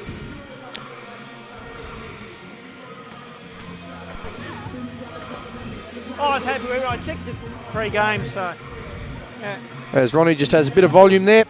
Hey? What was that? Check 1, 2, check. Yeah, we're clear. Very nice there. As Aaron Clement tries to steal the limelight from the great man. And of course you can just hear... Can you hear me, JB? Yep. Yeah. So we can hear sounds of the game there. Ronnie will be mic'd up for us. We'll tune in and out for him throughout the game. All right. So he's pretty keen, wired up, and you'll hear some of the communications of the broadcast as well. Of course, coaches here, Tommy Etchell and Jeremy, why does his last name escape me all of a sudden? Jeremy Hill, there it is. I was about to say Young. As we're pretty live here with Ronnie, just a bit of practice there. Sound of the ball, very well elevated. As teams head out onto the floor. And we'll see where we can get a little bit of volume to start this one. Starting lineups coming into the game. Good luck. As you just get a bit of a view here, it's going to be Fraser Payne, Jacoby Bone, Isaac Collins, Chris Oldham, and Jasper Hay. Good luck. Meanwhile, Good luck, it will be Good luck. James Newitt, Fletcher Rose, Alex Bestwick, Sam Wilden, and we just have one more there to check there as they come into my line of view. Yep. We good? Someone's number there, number Okay. 14, Charlie McMahon. All right. Right, we good, gentlemen? All right, best of luck. Here we go. And ball is in the air. We are underway here. Going to our right here are the Grenadiers. Going to the left are the Wolves. Ball through sets of hands here early as McMahon manages to steal that one away, wanting to fight through, and we'll get Ronnie on the call here. Now, blue 0-0. 0-0. Hit.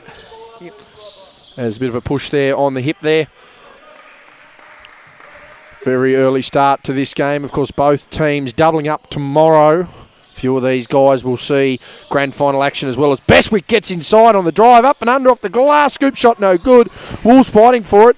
The crayfishman himself, James Newitt, chasing that one, unable to get it. It's McMahon back to Bestwick once again. Over to Newitt. Corner three. Side of a barn there. Probably wouldn't have hit the ocean if he fell out of the boat. Poor old James. He'll love that line there. We go to the left of screen now. Fraser Payne. Over ball through sets of hands here now. Once again for the Wolves. Jasper Hay missed that one there. Jacoby Bone misses that one. Fighting for the ball down low. And that will maintain a Grenadiers ball. No score on the board. A little over a minute into this one. The TSBL South Conference Grand Final in the Shield competition. It's Newitt now looking to inbound. Set ran now. Bestwick. Top of the key, wants to go himself, doesn't. Goes to Newitt, who drives baseline. Has Wilden in support. Goes Rose instead. Rose stripped down low as Payne now with the ball. Looks to continue on to Collins. Had another sensational season, Isaac Collins. He goes to drive up and under. That one will fall. Opening points to the Southern Wolves. Isaac Collins going to the line for one.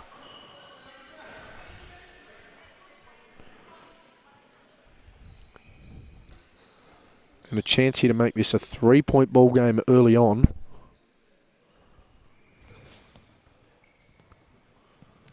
Okay, one here. Free throw for Collins. Goes to the line. Makes it. Ball is live through Rose. Again, back to Newitt, wanting to get over the timeline, and does. Gets over quite easily there. James Newitt on the drive. Makes that a 1 point ball game. 3-2 our scoreline. The Wolves back on instantly. Goes over to Hay. In turn to Oldham. Oldham pulls up. 3. Around the world, no good. Continuing to push through now. Newitt again, the lone scorer for the Grenadiers. As Collins with the and one opportunity converted. Leads all comers for the Wolves. 7:45 remaining here, first quarter. TSBL South Conference Shield Grand Final in the men's division. McMahon for 3. Bottom of the net. Charlie McMahon getting that one to go from deep. The Grenadiers lead this 5-3. Wolves now with the ball. Through Fraser Payne. You'll likely see him again on our screens tomorrow night. Up and under. Big basket off glass, Fraser Payne. And he'll expect big minutes in this one and certainly in the following game as well. Bestwick in turn over to Rose. Goes to McMahon. Has support in Wilden. Uses him. Bit of a flow offense here at the top for Grenadiers. Handoffs galore. Rose. 3. Bang. Bottom of the net. Shooting is on early here for both sides as they look to establish themselves early. Backwards and forwards in the opening part of this game as McMahon out of bounds was standing pretty much in the lap of Coach Tommy Etchell there for the Wolves, who will maintain possession. Hay to inbound the ball. To Collins, squaring up there on Wilden baseline, fakes. Goes inside himself, wanting to back things down. Goes the left hand though on the spin through. Nice basket there. Isaac Collins, who's been the main point producer, 5 of 7 so far for the Wolves. Lead to the Grenadiers, the Fish still by 1, 8-7. Rose squares up for another jump shot. Can't get that to fall. Rebound there by Chris Oldham. And broadcast side now go the Wolves. Bit of play calling here. We'll see what unfolds. Island there with Newitt, who hands off to Collins. Wilden with the lean over. Couldn't quite get that. Fake the handoff there to Oldham. Goes to spin inside. Has no support. Does in Hay, though, who wants to go. Good defence. Smothering there by the Fish. And out of bounds there by the looks of it from Hay. Ready. Right there, Fletch. Yep, thank you. Communication and sounds of the game there through Ronald Riggs. Of course, Ronald Riggs, Beck Rumley and Aaron Clement, our referees for this Shield Grand Final. As Wilden now, ball through sets of hands once again. More of that flow offense, almost a repeat set here for the Grenadiers. We'll see what activation they can get. Risky business there on that one. Transition as Collins goes inside. And that'll be 2 free throws. 3:32. Hold. 2 here. As the free throw goes ahead. Foul on Wilden. Substitutions. Checking into the game, Jace Roberts and Gina Kanar in for the Wolves. Jacoby Bone out for a spell, as is Sam Wilden. Collins to tie this one up with a first. Successful. Chance to extend things here. A nice backwards and forwards battle early. Both of these cams, the premier cams, essentially in men's competition this season. 1 or 2 for Collins. Tie ball game. Rebound there by Rose. Hands off to Newitt. Back to Rose. As Roberts meets it halfway. Risky long court pass to Bestwick, who gets inside. Guarded heavily. Baby jump hook there from the no charge circle is successful. 10-8 scoreline. Again, you are tuning into the West Coast Ball Connection. TSBL South Conference Shield Grand Final here. Wolves taking on the Grenadiers, who get the steal there through Bestwick. Goes the in-out the drive, stripped away there by Collins. Fighting for the ball, though, down low. That's a save. We are out of bounds. On the case there, Ronnie Riggs. Thanks, Bryce. This side, this side. Okay, here we go. As we are underway once again. Ticking away nicely here in the first term. Ball inside now, Jasper Hay. As Fraser Payne attacks the rim nicely, he gets the finger roll finish. Freshly trimmed moulet as well for the young man. Great cohort down there at Swisher and at Foot Locker. Newly renovated there in the CBD. Always good to see Fraser in there, helping a customer or two. Alex James Newitt, I should say, burst through the lane. No. I see hand and then deflection. I did see the leg, Isaac. As a bit of a call there regarding whether there was a contact or not. Solid explanation as Newitt looks to inbound the ball once again. Ball fake over the top there to Rose, who's open. Goes the ball fake, goes the drive himself. Little finger roll is not successful. Jasper Hay goes to clear it. Ball fake there to Oldham. I believe more of a slip. Transition once again through Collins. 10 all. 3:30 remaining. So who can take control here in this last period of the quarter? Ball fake. Oldham ball fake once again on Roberts. Goes up himself. And that will be out of bounds. Going the way of the Grenadiers once again. 10-all scoreline. Second game of the evening. Our Shield Grand Finals for the South Conference. Nice cut there by Bestwick. As Rose tried to reward with the pass. Substitutions checking in here as Will Broomhall heads in. And Charlie McMahon heads out. Newitt now pushing up on the defence here. Customary defensive option here for Newitt. One of the better point guard defenders in the league. Ball through sets of hands there. Oldham puts up the shot, no good. Rebounded by Bestwick. Usually on a weeknight in at Swisher, especially of a game night. Broomhall for three. Can't get that to fall. Rebound by Collins. Creates space. Over the top now to Payne. To Collins. Wants to pull up from the third of the netball hoop. Back on, no good. Roberts for the rebound. Grenadiers a chance to clear once again. Almost 8 minutes gone here in this first term, and we are at a stalemate. 10 apiece. Still plenty of basketball remaining. Roberts now on the wing.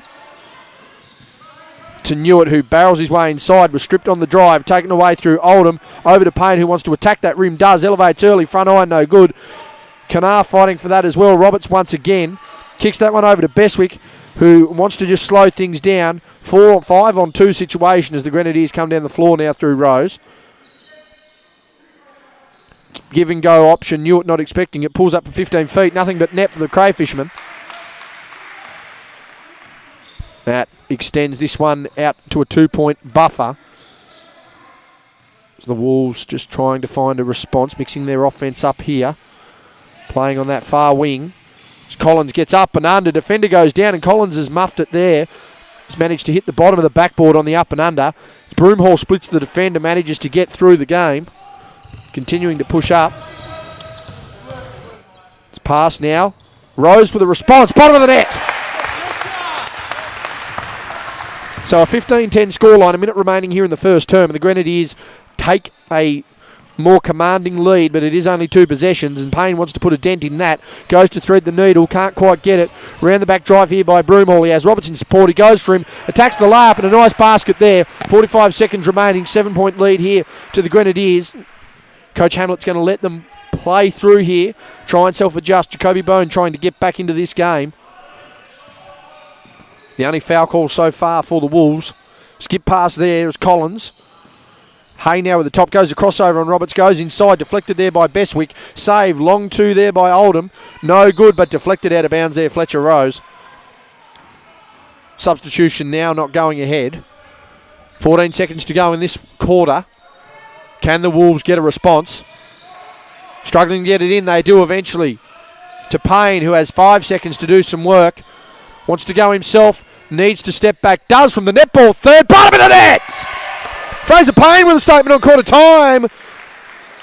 Makes this a 4-point game, and a big shot there as Terry Masunda waves that one through. He's quite enjoying the action there. Good job. As there we go. Congratulations from the referees all around. Quarter time here at the Kingborough Sports Centre.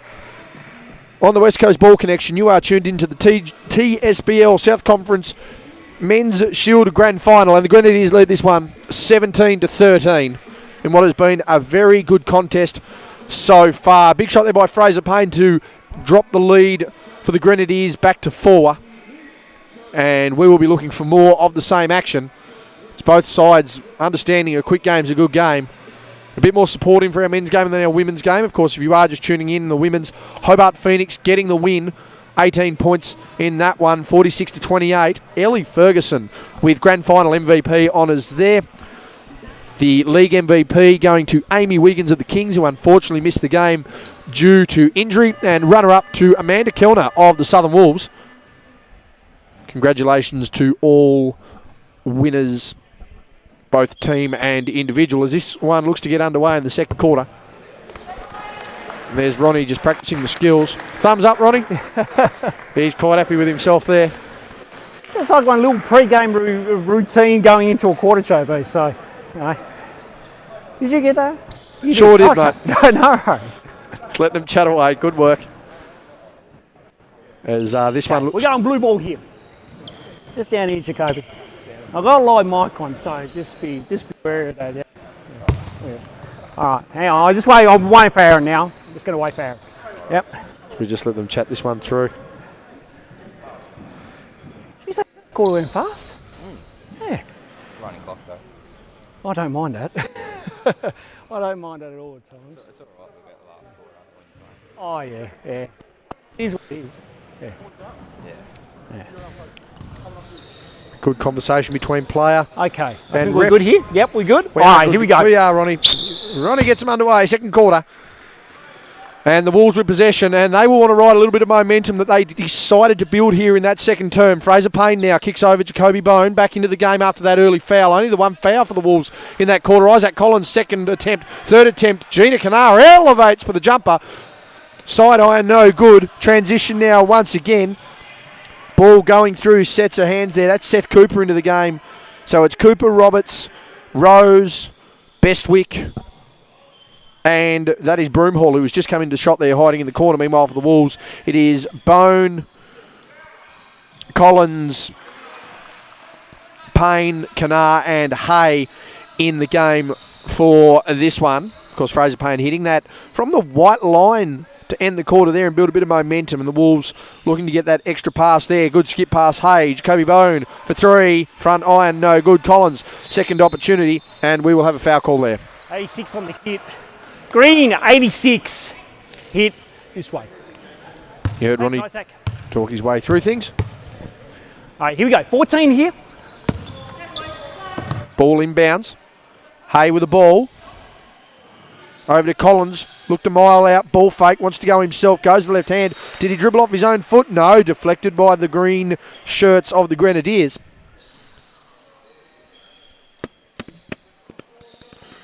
Enjoying the coverage up there, Sam? Very good, Sam. Our cameraman's done a tremendous amount of work. And speaking of good work, that's Isaac Collins inside. Of course, Sam doing a wonderful job with us for the Mackay Timber Hobart Chargers in the Coles Express NBL1 South this season, and a tremendous amount of work on the weekend to cover our junior competition as well. As Roberts gets that ball, skip pass, going through sets of hands. Once again, Bestwick inside, over the top to Fletcher Rose. It's good spacing by Seth Cooper there for the ball fake. Back out to 4, 19-15. Payne now with the ball. Back to Collins. Over to Kanar, ball fake, no. Goes himself, low block, double teamed. No look pass, over the top. Fraser Payne, long iron there. Like my favourite golf club. And a good finish there by Collins inside. Back to 2, 19-17. Rose. Back over to Cooper. Wants to go himself round the back. Goes to Roberts. Doesn't look. Takes a three. Bottom of the net. It's Jace Roberts, who had to turn the jersey, the right colour. The reversible jersey there of the Grenadiers. Had to actually make sure he had the green jersey on. As Payne goes to lose the defender, goes back to Collins. Of course, Roberts picking up on that and picking that three ball as well. He is now locked in, lead by 5. Kanar wanting to reduce that, can't. Collins fighting for that. It's taken away there by Broomhall going up the floor. He's got Roberts in support, doesn't use him, goes in turnover to Rose. He's got Cooper in support into the corner. Spacing it out. Bestwick pops up, shot, 3, front iron, no good, long rebound. Roberts, can he go back to back? He's going to try his best luck. He'll go back iron though. As Kanar takes that. Back iron early means normal iron late if he can. as Payne wants to go inside. Ball fake, turnaround, fadeaway jumper, nothing but glass. Don't know whether we do recycling midweek here in Kingston, as Payne looking for 5 cents in South Australia. Meanwhile, 3 there. We have a look there, that was Broomhall.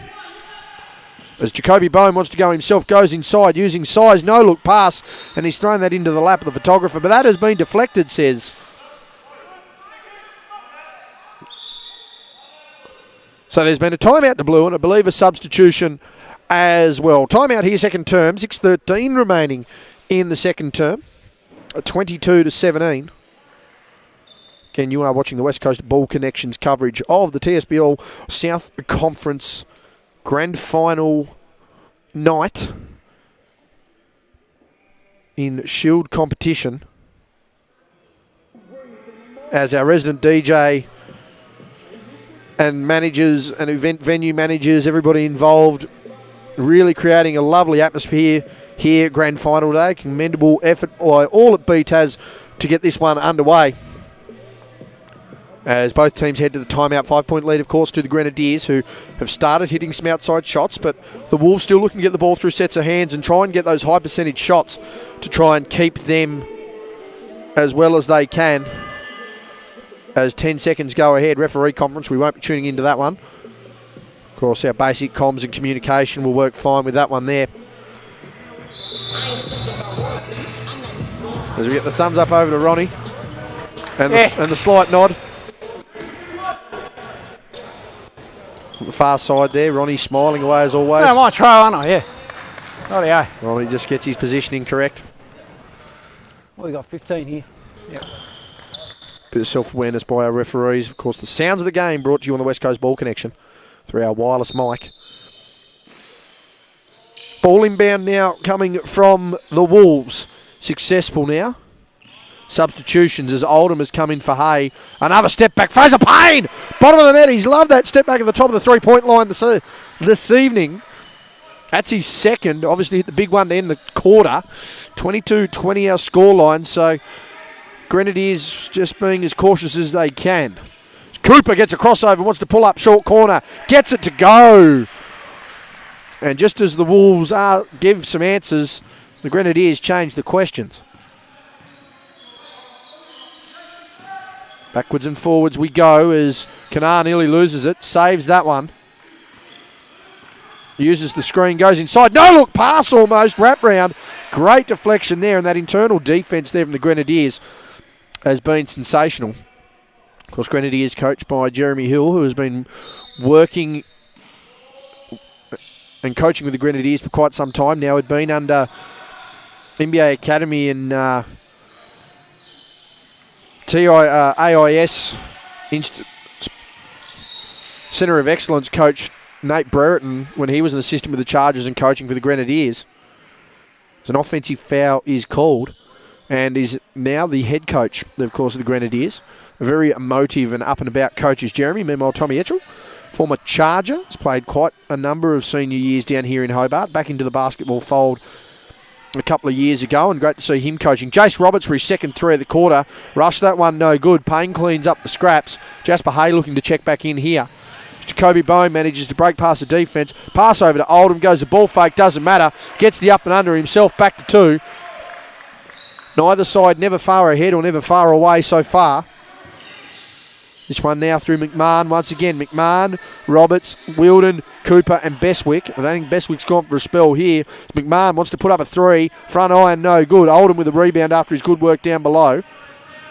And again, this Wolves crew as well. A very solid core group, reserve and senior, and have been together for quite some time. Colin from about 15 back iron created space, no good. And that will be a foul there on Oldham. Substitutions coming into the game will be Jasper Hay for the Southern Wolves. He'll come in for Gina Kanar, and Jace Roberts will head out as Fletcher Rose heads in. And James Newitt, the Cray Fisherman, checking back in for Alex Bestwick, who goes to the bench for his first spell. 3:35 remaining here, second term. TSBL South Conference Shield Grand Final Eve.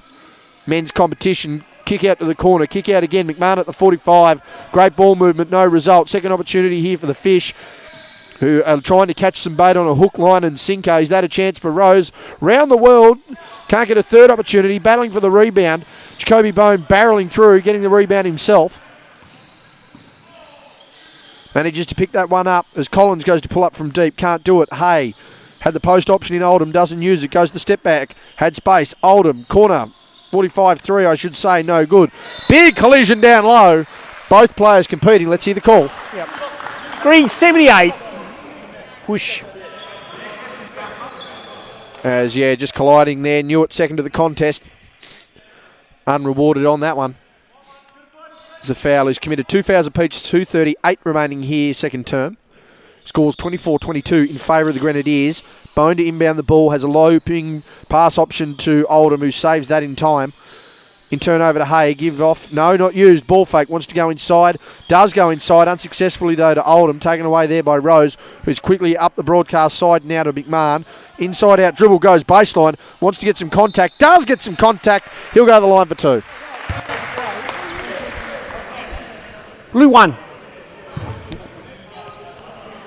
Hands foul called there on Fraser Payne. As McMahon goes to the line for 2. First is successful, 3-point ball game.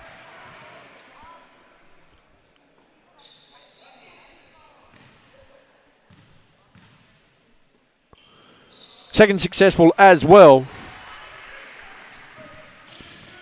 4 points our margin, 26-22. And the Wolves still in the chasing position here, but built some momentum at the end of the quarter. They're going to look to finish strong in the last 2 minutes. As Collins goes inside, there's that strength that you want, left-handed finish. Back to a one-shot ball game. Both sides here very competitive. Grenadiers look to roll through.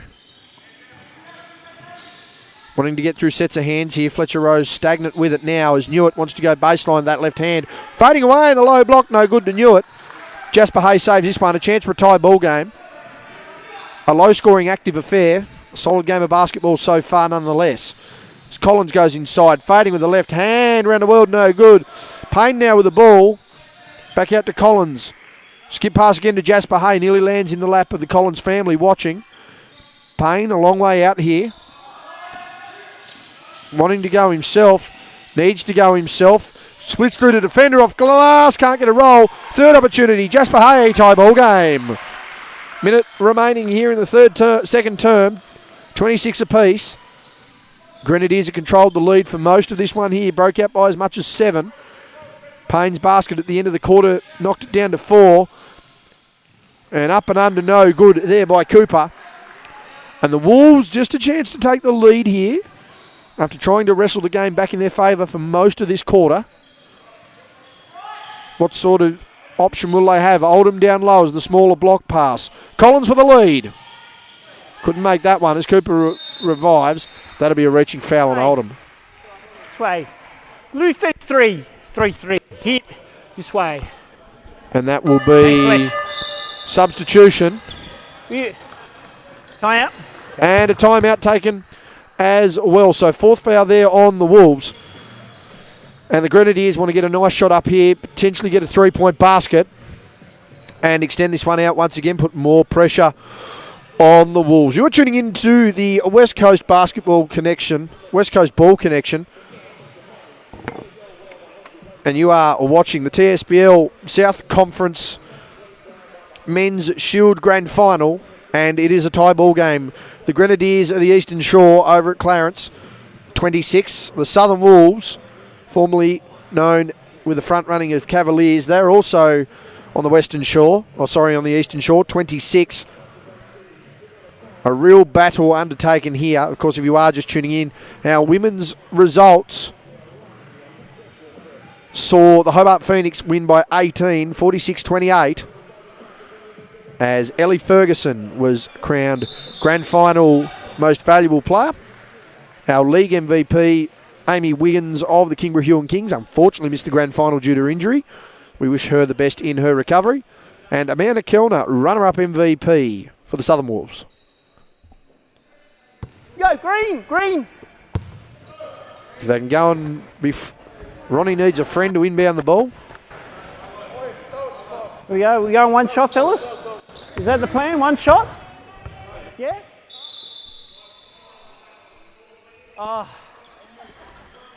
So we're going to have to redo the shot clock here. We're going to have to redo the clock here as we take a brief time out.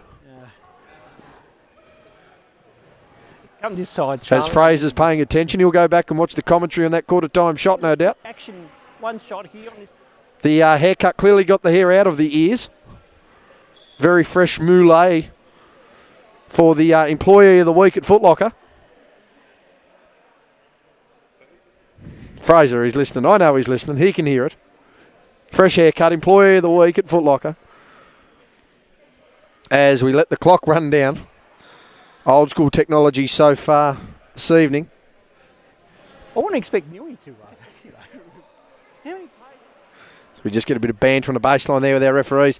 24.5. They're happy and they know it. No one's clapped their hands. Yes, they have. There it is. So we get the inbounds play here now on the baseline from Grenadiers. 26 apiece. As the ball has now been touched, so we are a live clock in the full court. And they are wanting a full 24 seconds here. The Grenadiers. Relocation there. Newitt has the option, wants to go himself. Nearly breaks up the play. Saved there, though, by the Grenadiers, who still have the option. Shot goes up. Wedgie play there. 5 seconds to go. As Collins wants to go himself. Does. Can't quite make it. Tip in, no good. So backwards and forwards we go in the last 24 seconds of that one. Half-time, 26 apiece between the Wolves and the Grenadiers in what has been a good, solid game of basketball so far. Fitting of a grand final here. You are tuning into the West Coast Ball Connection.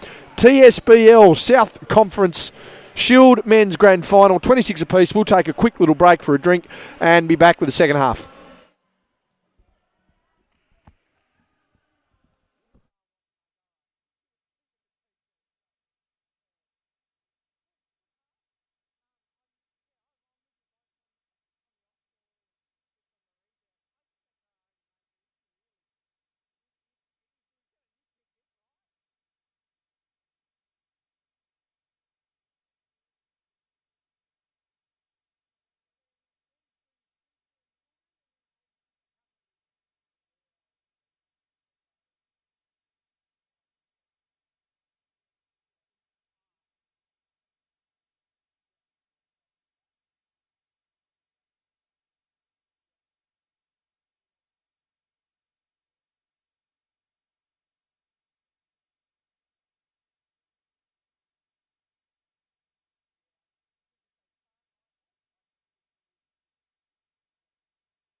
We are back, second half about to get underway.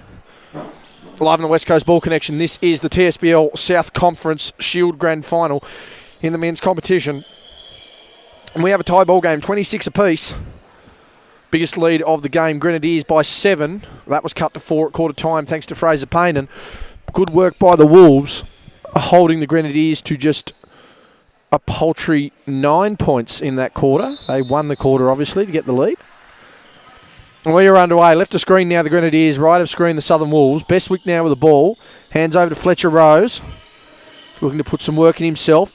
Back to Bestwick, who's got space. Elevates with a jump shot. Can't quite get that. Rebound now by Payne. who takes off really quick downhill, one of the faster guards across the state.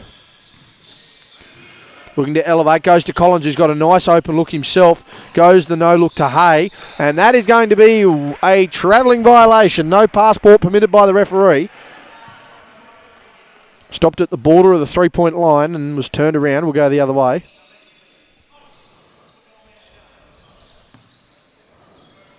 As everything is sorted now, the crayfisherman knew it. Over the top now to Rose. As Bestwick drives baseline, wants to get some assistance, goes to Newitt. Ball fake, goes the drive, contact on the hip. That one will be side ball. Foul there by Payne for a bump on the hip. Minute gone here in the third.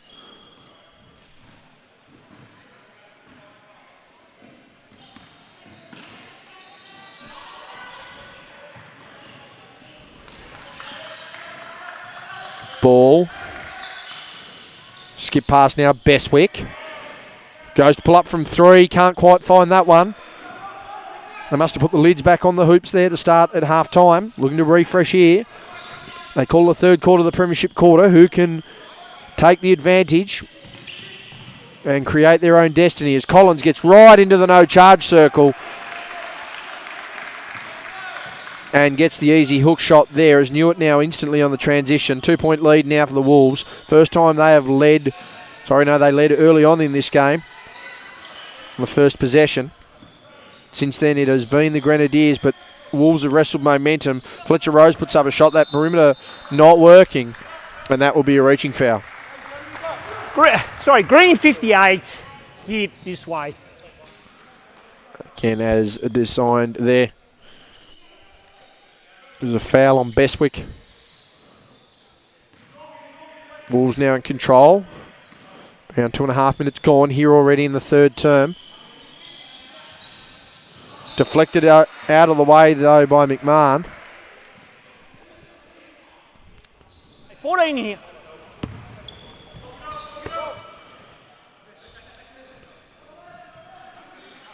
Both sides just looking to break in a little bit more. The Wolves currently have that lead. Oh, on the pass. Green 33. Let's push on the floor. Foul called there on Rose. That'll be the second there for the Grenadiers. Ball on the baseline now. It's J.K. Bone. Goes inside with a really heavy pass. Hay can't contain that as Bestwick goes the other way. He goes to slow down, does give to Rose on the 45. Sees an open gap in the lane, attacks it. Pull up, jump stop, no good. Picks the rebound up over his teammate, and we're a tie ball game once again. It's 28 apiece.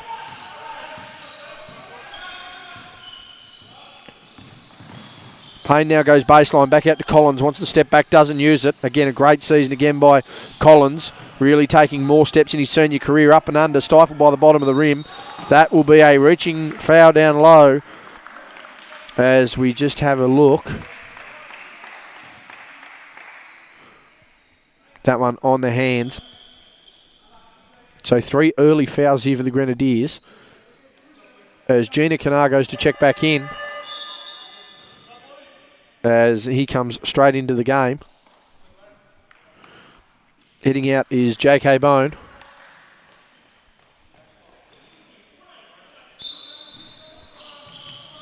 Inbounds pass now. It's Kanar for the Wolves. Back to Fraser Payne, blows by the defender, $1 million move, 5-cent finish.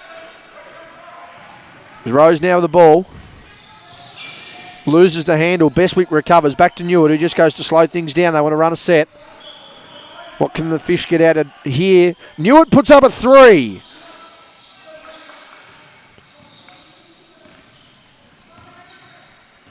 And the Wolves back in transition once again. Collins keeping that ball out wide away from the defender. Pass by Hay was there, not used. Oldham wants to go himself. Can't get that to fall. Battling again. Taken away by Wilden. So Wilden, McMahon, Rose, Bestwick and Newitt on the floor for the Grenadiers. Meanwhile for the Wolves, it's Oldham, Kanar, Collins, Payne and Hay. 4:56 remaining here, third term. Flying along. Tie ball game once again. Neither side giving an inch. As a thread pass to Kanar, gets inside off glass. And the Wolves break the deadlock once again. Their third lead. The Wolves once again to Wilden. Grenadiers, Rose, 3. Side iron that looked to be. Controlled on a strong rebound there by Payne. As they look to move through. Again, Payne, the big shot of the game so far at the start of that first term. End of that first term, I should say. There's another step back chance for him. No good. Things continuing on again. As Wilden gets that one from the mid. And another tie ball game. Things now in favour of Payne.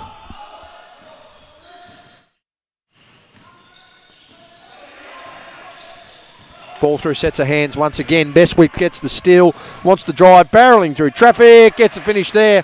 Back to 2 points once again. As things continue to pump along.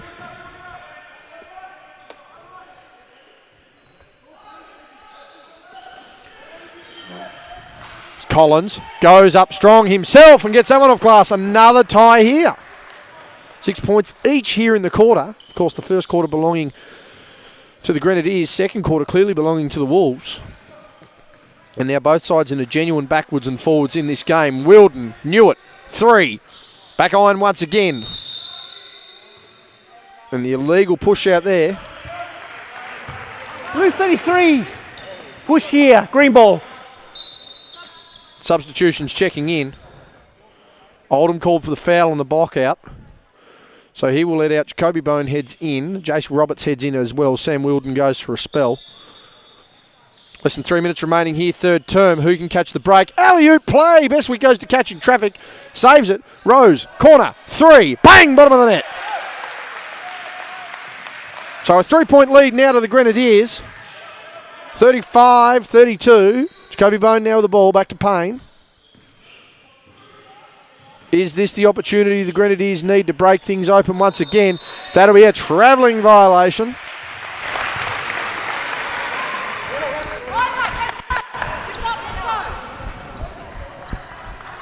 And the Grenadiers now with an opportunity to get this back out to a 2-possession ball game.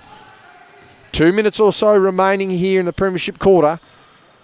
And it may actually come down to these closing couple of minutes. Roberts, big screen. Newitt, trapped, doubled. Roberts. McMahon for 3. Back-to-back triples here for the Grenadiers. And a timeout taken there by Tommy Etchell and the Southern Wolves. The fish are swimming upstream. And the Wolves need to rebait that hook. 38-32, 6-point ball game. You are tuning into the West Coast Ball Connection and the TSBL South Conference Shield Grand Final evening. It is the Grenadiers taking on the Southern Wolves. And the Grenadiers lead this one 38-32. If you are just tuning into our coverage, women's results earlier this evening saw the Hobart Phoenix lead for almost 3/4 of the game, a competitive game for 35 minutes until Phoenix genuinely broke away and they got the win 46-28. Grand Final MVP Ellie Ferguson and League MVP and runner-up announced as well Amy Wiggins, who was out for the Kings with injury. Again, best of luck to her in her recovery, was our League MVP. And runner-up MVP Amanda Kellner of the Southern Wolves. Of course, here in men's action, you will see both these sides again tomorrow night in seniors action. So probably some familiar faces running around now that will run around tomorrow as the Grenadiers and the Wolves face off in men's competition. In the women's, Hobart Phoenix, again, you will see probably a couple of familiar faces competing in the women's comp. They will be competing against the Wolves women in what is bound to be a big game as well. So 6-point margin here. Minute 54. Grenadiers, the fish there swimming upstream, as I mentioned. Has the hole in the net become too big to be patched up here for the Wolves? Or can they rebait the hook and get a result? Collins now with the ball. Kick over pass, Payne back to Collins. He gets that inside.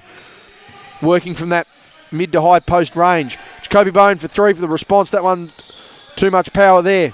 Must have had a steak dinner. Ball through sets of hands once again. The Grenadiers feel they're out. Fletcher Rose over to Newitt, who goes inside himself, wants the drive, wants the dump down, stripped away. Transition here for the Wolves, and again transition here for the Fish. As Roberts wants to go himself, goes the spin inside, fake out to Rose, who wants to go himself, back out to McMahon. Can he get back-to-back triples? Went off glass, no good there. And that will be over the back there, Fletcher Rose. On the head, yeah. Green 33, it's a high contact. Blue. I stay. Substitutions come in. As McMahon heads out, Broomhall heads in. 45 seconds running clock here, obviously.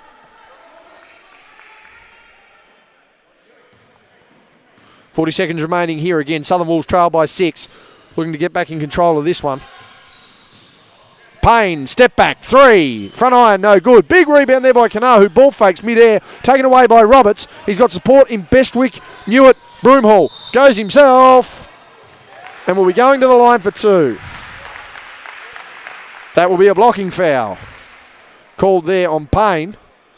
And with 22.6 remaining here in the third, the third foul by the Wolves, 4 fouls by Grenadiers, as Roberts heads to the line for 2.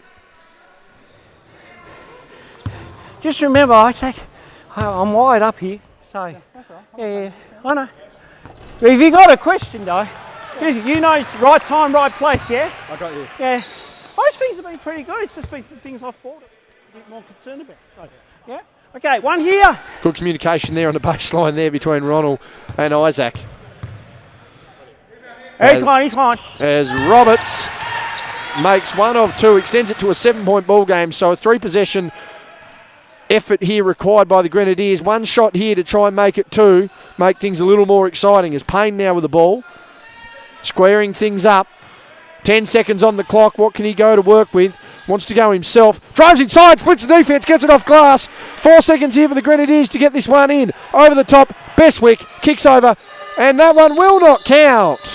Good ball movement up the court here by the Fish, but too little, too late. We're going into the final quarter with a 5-point Wolves lead, 39-34.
Final quarter about to get underway here. Western Conference start again. TSBL South Conference grand final evening, men's action. And the Grenadiers lead 39-34. You are tuning into the West Coast Ball Connection. All right. Everyone good? Yep. As we get underway here in the final term, as the great Minty comes through. That's all right. I think it's Ronnie, so be careful. Oh, might be, I don't know. Ronnie hasn't claimed it. As the great Zach Minty comes through and says g'day. Haven't seen him for a minute. Have not missed any action. There's some though by Roberts! Bottom of the net. And Jace Roberts extends this one out to 8. A game-high lead here for the Grenadiers. They did lead by as much as 7 early on, but now extend this one out to 8. The Wolves need to get on a bicycle and ride. Fraser Payne's going to try and start that one. Cuts it back to 6. Still got a long way to go in this game. Bestwick gets Kanar off his case. Pulls up for 3. Hope and a prayer. Roberts, back-to-back threes. Back iron, no good. Third opportunity now. Broomhall skips over. Sorry, that was Cooper to Broomhall. As Roberts goes baseline. Cooper, Broomhall, baseline, 3. Back iron, no good. The Grenadiers want to get on the transition defence. The Wolves want to get on the transition offence. As I managed to make a meal and save it at the same time. Collins mauled down low, stripped away with ease. As Kennard chases that one wide. Bestwick now with the ball. Getting up the floor. Kick over pass there. Baseline. Cooper. No good. Easy look on that one. Couldn't get that one to fall. As Collins goes to pace that one up. Payne could be the difference maker. Collins has been the difference maker. And that pass could be as well as the drive here by Broomhall. As he pulls up there to Roberts, to Rose. Back to Cooper. Back to Roberts once again. He's already hit a couple of big shots. Ball fake creating space. Kick over. Bestwick, 3. Friendly roll!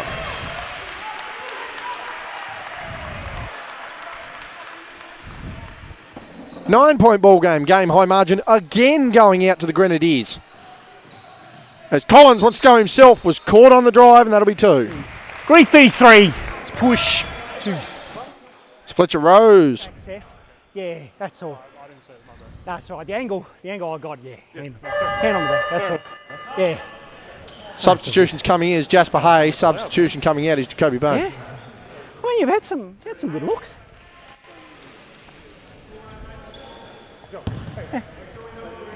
Bit of banter between referee and player.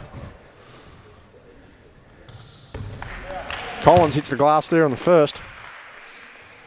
9-point ball game.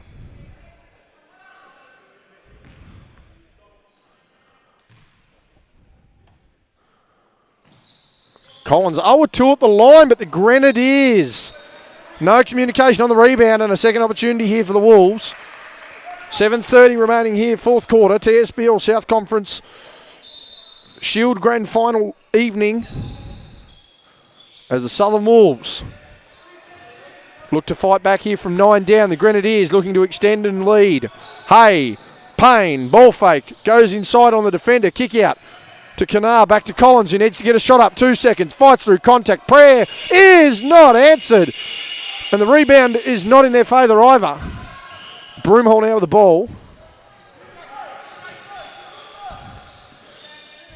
To Rose. To Cooper. Goes baseline. Doesn't use it. Over the top now to Payne. He's got support in Jasper Hay. Does he go himself? He does. Jasper Hay. Alley-oop, unable to make that go. As Oldham hits the deck as well. And Alex Bestwick goes up and says g'day to family and friends.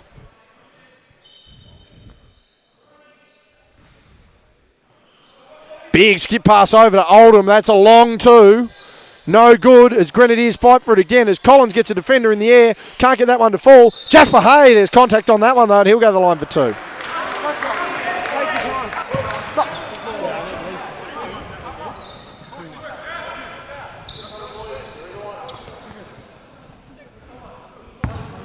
At the line, Jasper Hay. Makes a first. Cuts it to 8.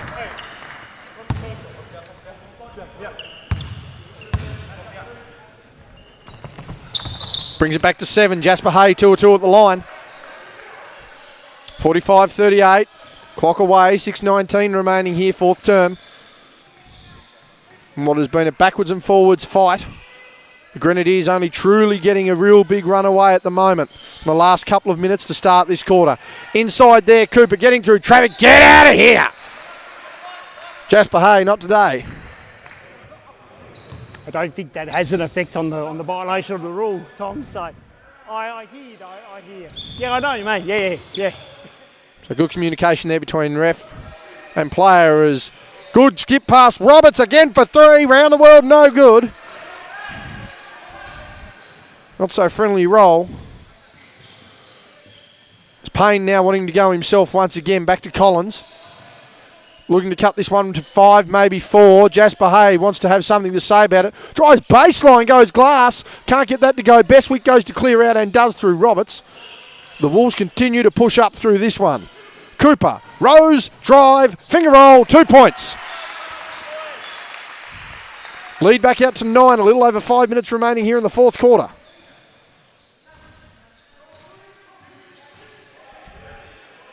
And the Wolves still looking to get through sets of hands. Jacoby Bone looking to check back in. Gina Kanar looking for options. Gets it back to Hayes, trying to have an impact in the last couple of minutes. Wants to go inside, step through on the opponent, and that'll be an offensive foul. Rule 11. Offensive foul called there. Great draw out on that one there by Broomhall. Substitutions coming in, or a timeout. It is only substitutions. It is definitely only substitutions. So we've got Rose, Bestwick, Newitt, McMahon and Wilder in this game. It's Payne, Collins, Bone, Hay and Oldham for the Wolves. 9-point ball game still deflected. Payne gets a strip down the lane. Fletcher Rose asked whether there was contact. Referee doesn't provide the answer, of which I think he wanted. Save there by McMahon as Newitt wants to go through. Two very solid units there in Bone and Newitt. As Rose saves that one, wants to go himself, goes to pull up at 3, hesitation, goes to the drive, scored previously, and that will be a foul in the lane. Lift 4, block. And that will be 2 free throws there. Foul on Isaac Collins, 4 minutes remaining. Looking to get this one out to double digits.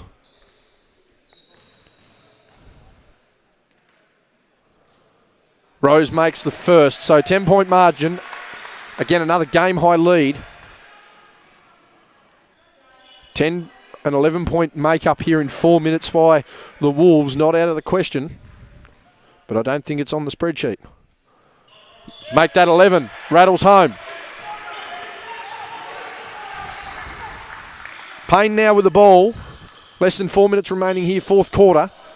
Southern Wolves put a nice fight back on early, made a nice contest through 3 quarters, but the Grenadiers are just looking to get as much as they can as Oldham is hit hard down the lane between Rose and Bestwick. Green 33. Push. That would be a foul on Fletcher Rose. That would be his 3rd or 4th. That is definitely his 4th. So Rose will have to play smart here. 3:45 remaining, 11-point margin. As Chris Oldham looking to get into the game once again here with these free throws.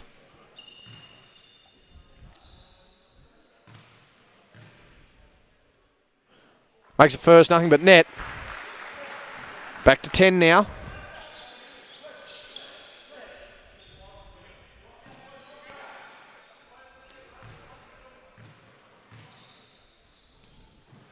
Around the world, no good. Second opportunity, Jacoby Bone off glass.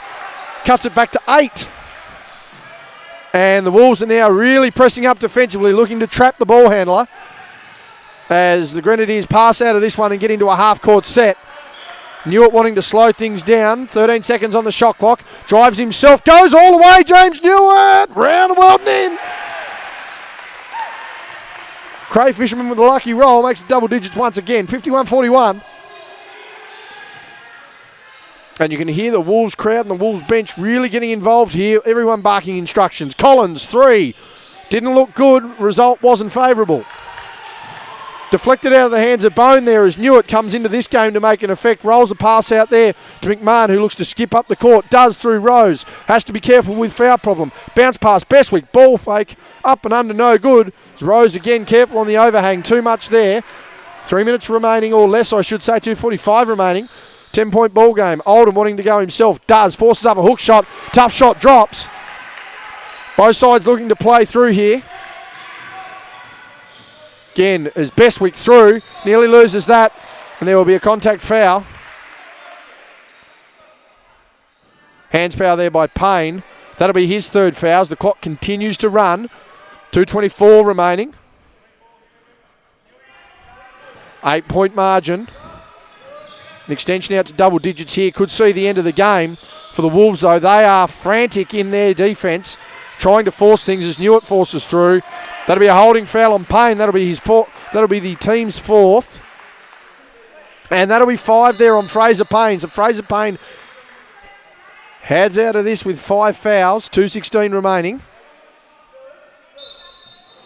As Gina Kanar heads into the game as the point guard and likely the lead player here. Let's see what he can do with less than 2 minutes or around 2 minutes remaining here in the 4th term. So the TSBL South Conference Shield Grand Final evening. And it's all come down to this, 51-43 in favour of the Grenadiers as Newitt wants to go himself. Up under off glass, makes the shot, the Cray Fisherman. Extends this one out to double digits once again. We've got 1:50 left on the clock here. The Wolves need to get on a bicycle and ride through the French Alps if they're going to be a chance here. And that'll be an offensive foul on Jacoby Bone. Another foul by the Wolves. A charge taken there by Newitt. Foul on Bone. That will be the team's 5th. While it won't be free throws, anything after this will be. So 43-53 the scoreline. Grenadiers looking to get it in, they do. They go to McMahon, back to Bestwick, the inbounder. Needs support. Newitt leading up like he used to as a seal forward pocket. Didn't receive it, McMahon. Touch passing left, right and centre as Rose goes through the defence. Back to McMahon, back to Newitt, who looks to slow things down. He's had an impact in the last couple of minutes. Skip pass down to Wilden, 8 seconds. Rose for the game.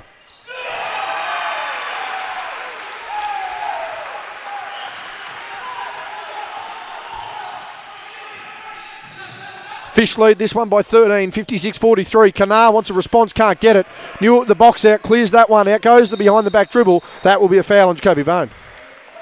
Blue 0-0 to block with use of leg. This way. That'll be a defensive foul. Team fouls. Thanks, Jeremy.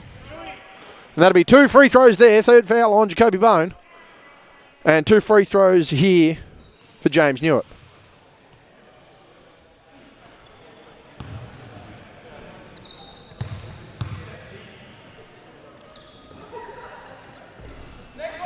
Can't make that one there. Still 13 points. 71 seconds remaining in the game.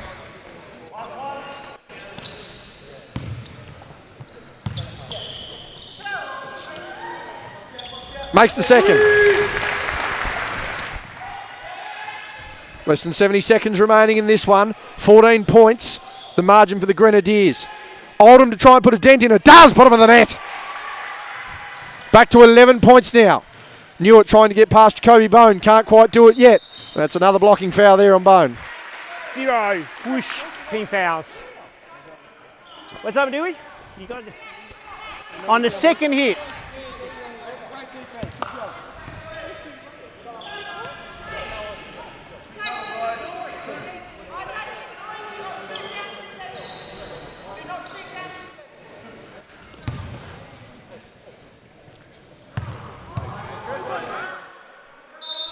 And a technical foul given. I'm not having it. Okay. Green 32 has technical foul. We'll have 1 shot. So technical foul has been assessed. And that whistle was blown almost in conjunction. So we're going to have a look here. Now the question is the first free throw. So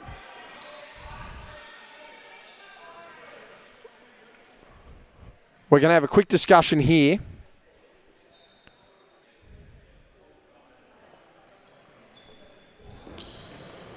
So Oldham will go to the line for 1 off the technical there to Wilden. Intimidatory and unsportsmanlike. Unnecessary. As Oldham can't make the technical. And now we go back down the other end to Newitt, who will shoot the team fouls on the defensive foul.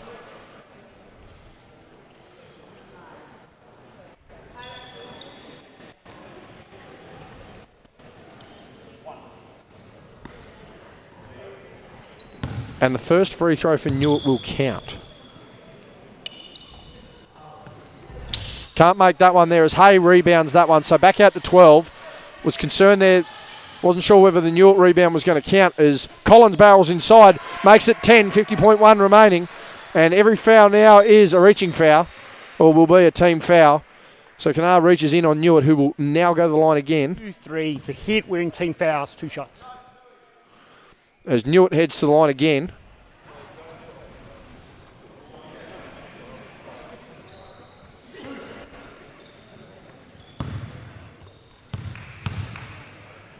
Hewitt to the line. Can't make that one.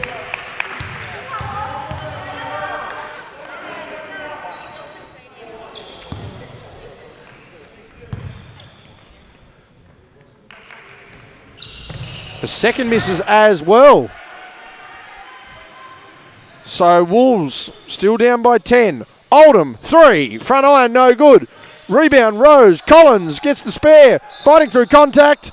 And he will go to the line for 2. It is all happening here. As Jace Roberts looks to check in, because that will be the 5th foul on Fletcher Rose. So Fletcher Rose will head out on his 5th foul. Fraser Payne out on 5 fouls as well.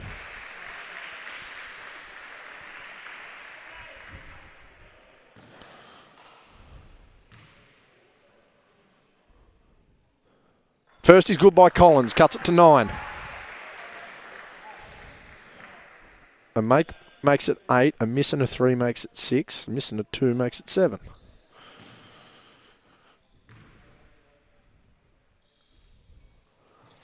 And he's made it. So that cuts it to 8, 50 to 58. That's right. Easy, easy. Yeah. Hey. No, there's some gamesmanship going on here. Don't think you can. Don't. Thank you. Good to see you correct yourself. Okay, here we go. Control there on the baseline, inbounds to Newitt, and that will be the block or the charge. Which one have we got? 3-3. Blue 3-3. Push. Team fouls. Team fouls. That'll send Newitt to the line again. Cray Fishman seems to have found his favourite rock. Whether he can catch one at size is the question. So he's at the line again.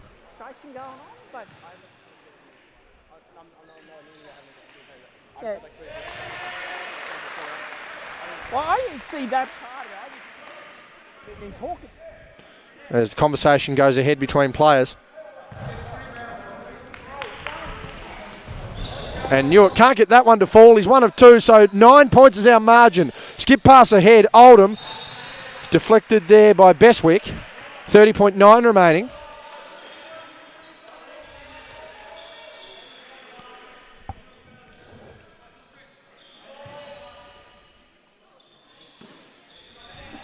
Ball inbound. Collins, 3. Bang! Bottom of the net!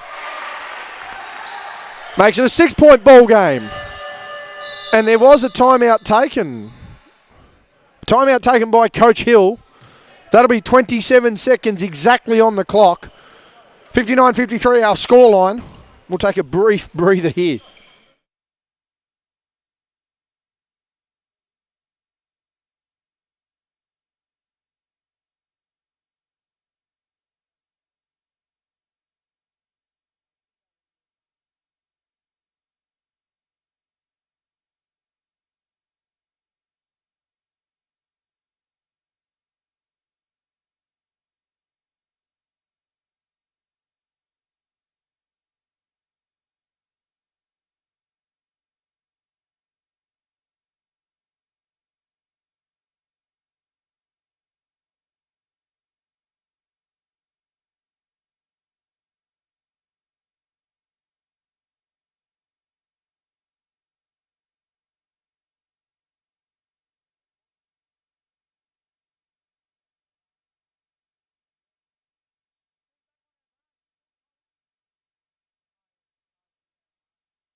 So we're back into it again here. 27 exactly on the clock.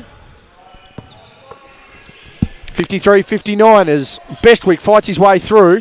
Looking to be fouled. Contact's not there though. As Roberts with the ball.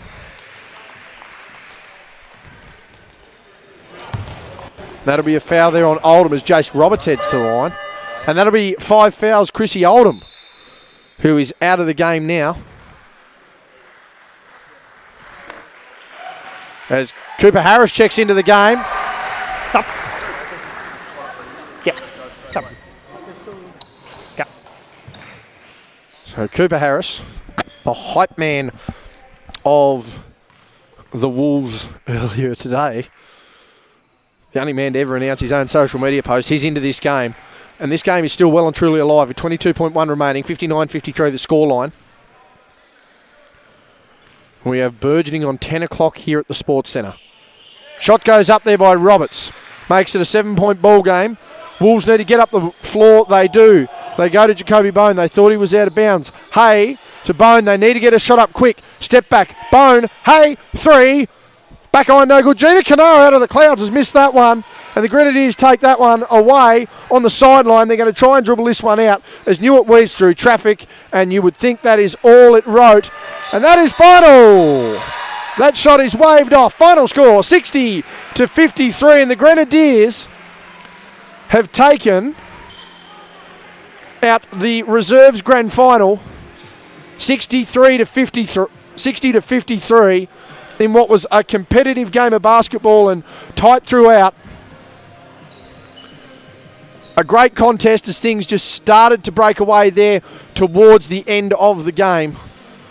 A lot of gamesmanship there to end that one, but final scores go in favour of the Grenadiers. They lead in the end throughout the last quarter to take the win 60-53. And that will wrap us up for the formalities of commentary here on the West Coast Ball Connection. You have been tuning in to the TSBL South Conference Shield Grand Finals, winning in the women's competition with the Hobart Phoenix by 18, 46-28. And in the men's, it was the Grenadiers winning 60-53. On behalf of Ronnie Riggs and our cameraman Sam, I'm Justin Bryan. We will turn this one down for the presentations and end following that. We trust you've enjoyed the coverage, and we will catch you tomorrow night for TSBL South Conference Championship Grand Finals, where the Hobart Phoenix women will take on the Southern Wolves women, and we'll have a replay of pretty much this game, the Grenadiers and Southern Wolves in the men. Thank you for joining us, and bye for now.